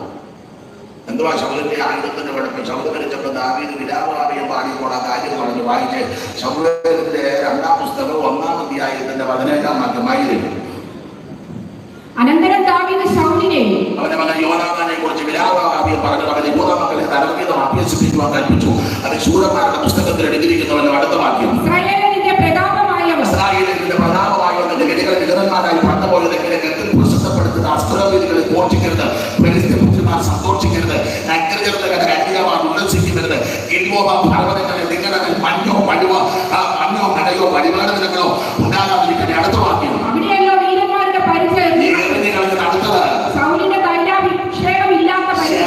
തൈലാഭിഷേകമില്ലാത്ത ഭാര്യ എന്ന് പറഞ്ഞാൽ ദുരാത്മബാധകത്തെ കയ്യിലിരിക്കുന്നത് എന്നാൽ ആരാധിക്കുന്നതിന്റെ കയ്യിൽ ഒരു ചെറിയ ചുള്ളിക്കപ്പാണെങ്കിൽ അതിൽ അഭിഷേകം പ്രാപിക്കും. ആയുധമൊന്നും കയ്യിലില്ലാതെ ശിക്ഷോ മട്ടപ്പെട്ട് നോക്കിയപ്പോൾ കഴുതയുടെ പച്ചത്താടിയല്ലേ അതിനകത്ത് കുന്നരുണ്ടെന്ന് പറഞ്ഞ് അടിച്ച് പെരുത്തന് ഒതുക്കി. അഭിഷേകമുള്ളവൻ സ്തോത്രം പറഞ്ഞാൽ ഭൂതം. അഭിഷേകമുള്ളവൻ സ്തോത്രം പറഞ്ഞാൽ രോഗശാന്തി ഉണ്ടാകും. അഭിഷേകമുള്ളവൻ അടുത്തിരിക്കുന്നവന് കൈവച്ച അവൻ രോഗശാന്തി ഉണ്ടാകും. ഇന്ന് രാത്രി അഭിഷേകത്തിന്റെ ശക്തിയിൽ എല്ലാവരും അറിയണം. പന്തലൂടെ തിരിച്ചു പോകരുത്, പന്തലൂടെ പോകരുത്. PYP അംഗങ്ങളോട്, ഈ സെന്ററിലുള്ളവരോട്, എന്നെ കേൾക്കുന്നവരോട്, അവൻ പിശാചിനെ കണ്ട നീയോടാണല്ല, നിന്നെ കണ്ട അവരോടണം. അവൻ നിന്നെ കണ്ടോടണമെങ്കിൽ സർവാന്തരിക്കണം. എല്ലാവരും കണ്ണടയ്ക്കാൻ പ്രാർത്ഥിക്കാം. എല്ലാവരും പ്രാർത്ഥിച്ചാട്ടെ. നമ്മുടെ സായുധം സത്യമലക്കി കെട്ടി നീതിക്കുന്ന വചനം PYP അംഗങ്ങളോട് പറയാം. സത്യം സംസാരിക്കണം, സത്യത്തിന് സാക്ഷികളാക്കണം, സത്യമലക്കി കെട്ടി നീതിക്കുന്ന നവനം തിരിച്ച് സമാധാന സുവിശേഷം ചെലിപ്പാക്കി ആത്മാവിന്റെ വാളെടുത്ത് പോരാ. സകല പ്രാർത്ഥനയാണ്, യാതനയാണ്. ഏത് നേരത്തും ആത്മാവിൽ പോരാടി പ്രാർത്ഥിക്കാം. എല്ലാവരും അല്പസമയം ദൈവത്തെ സൂചിച്ചാൽ എല്ലാവരും അല്പസമയം ദൈവത്തെ സൂചിച്ചാൽ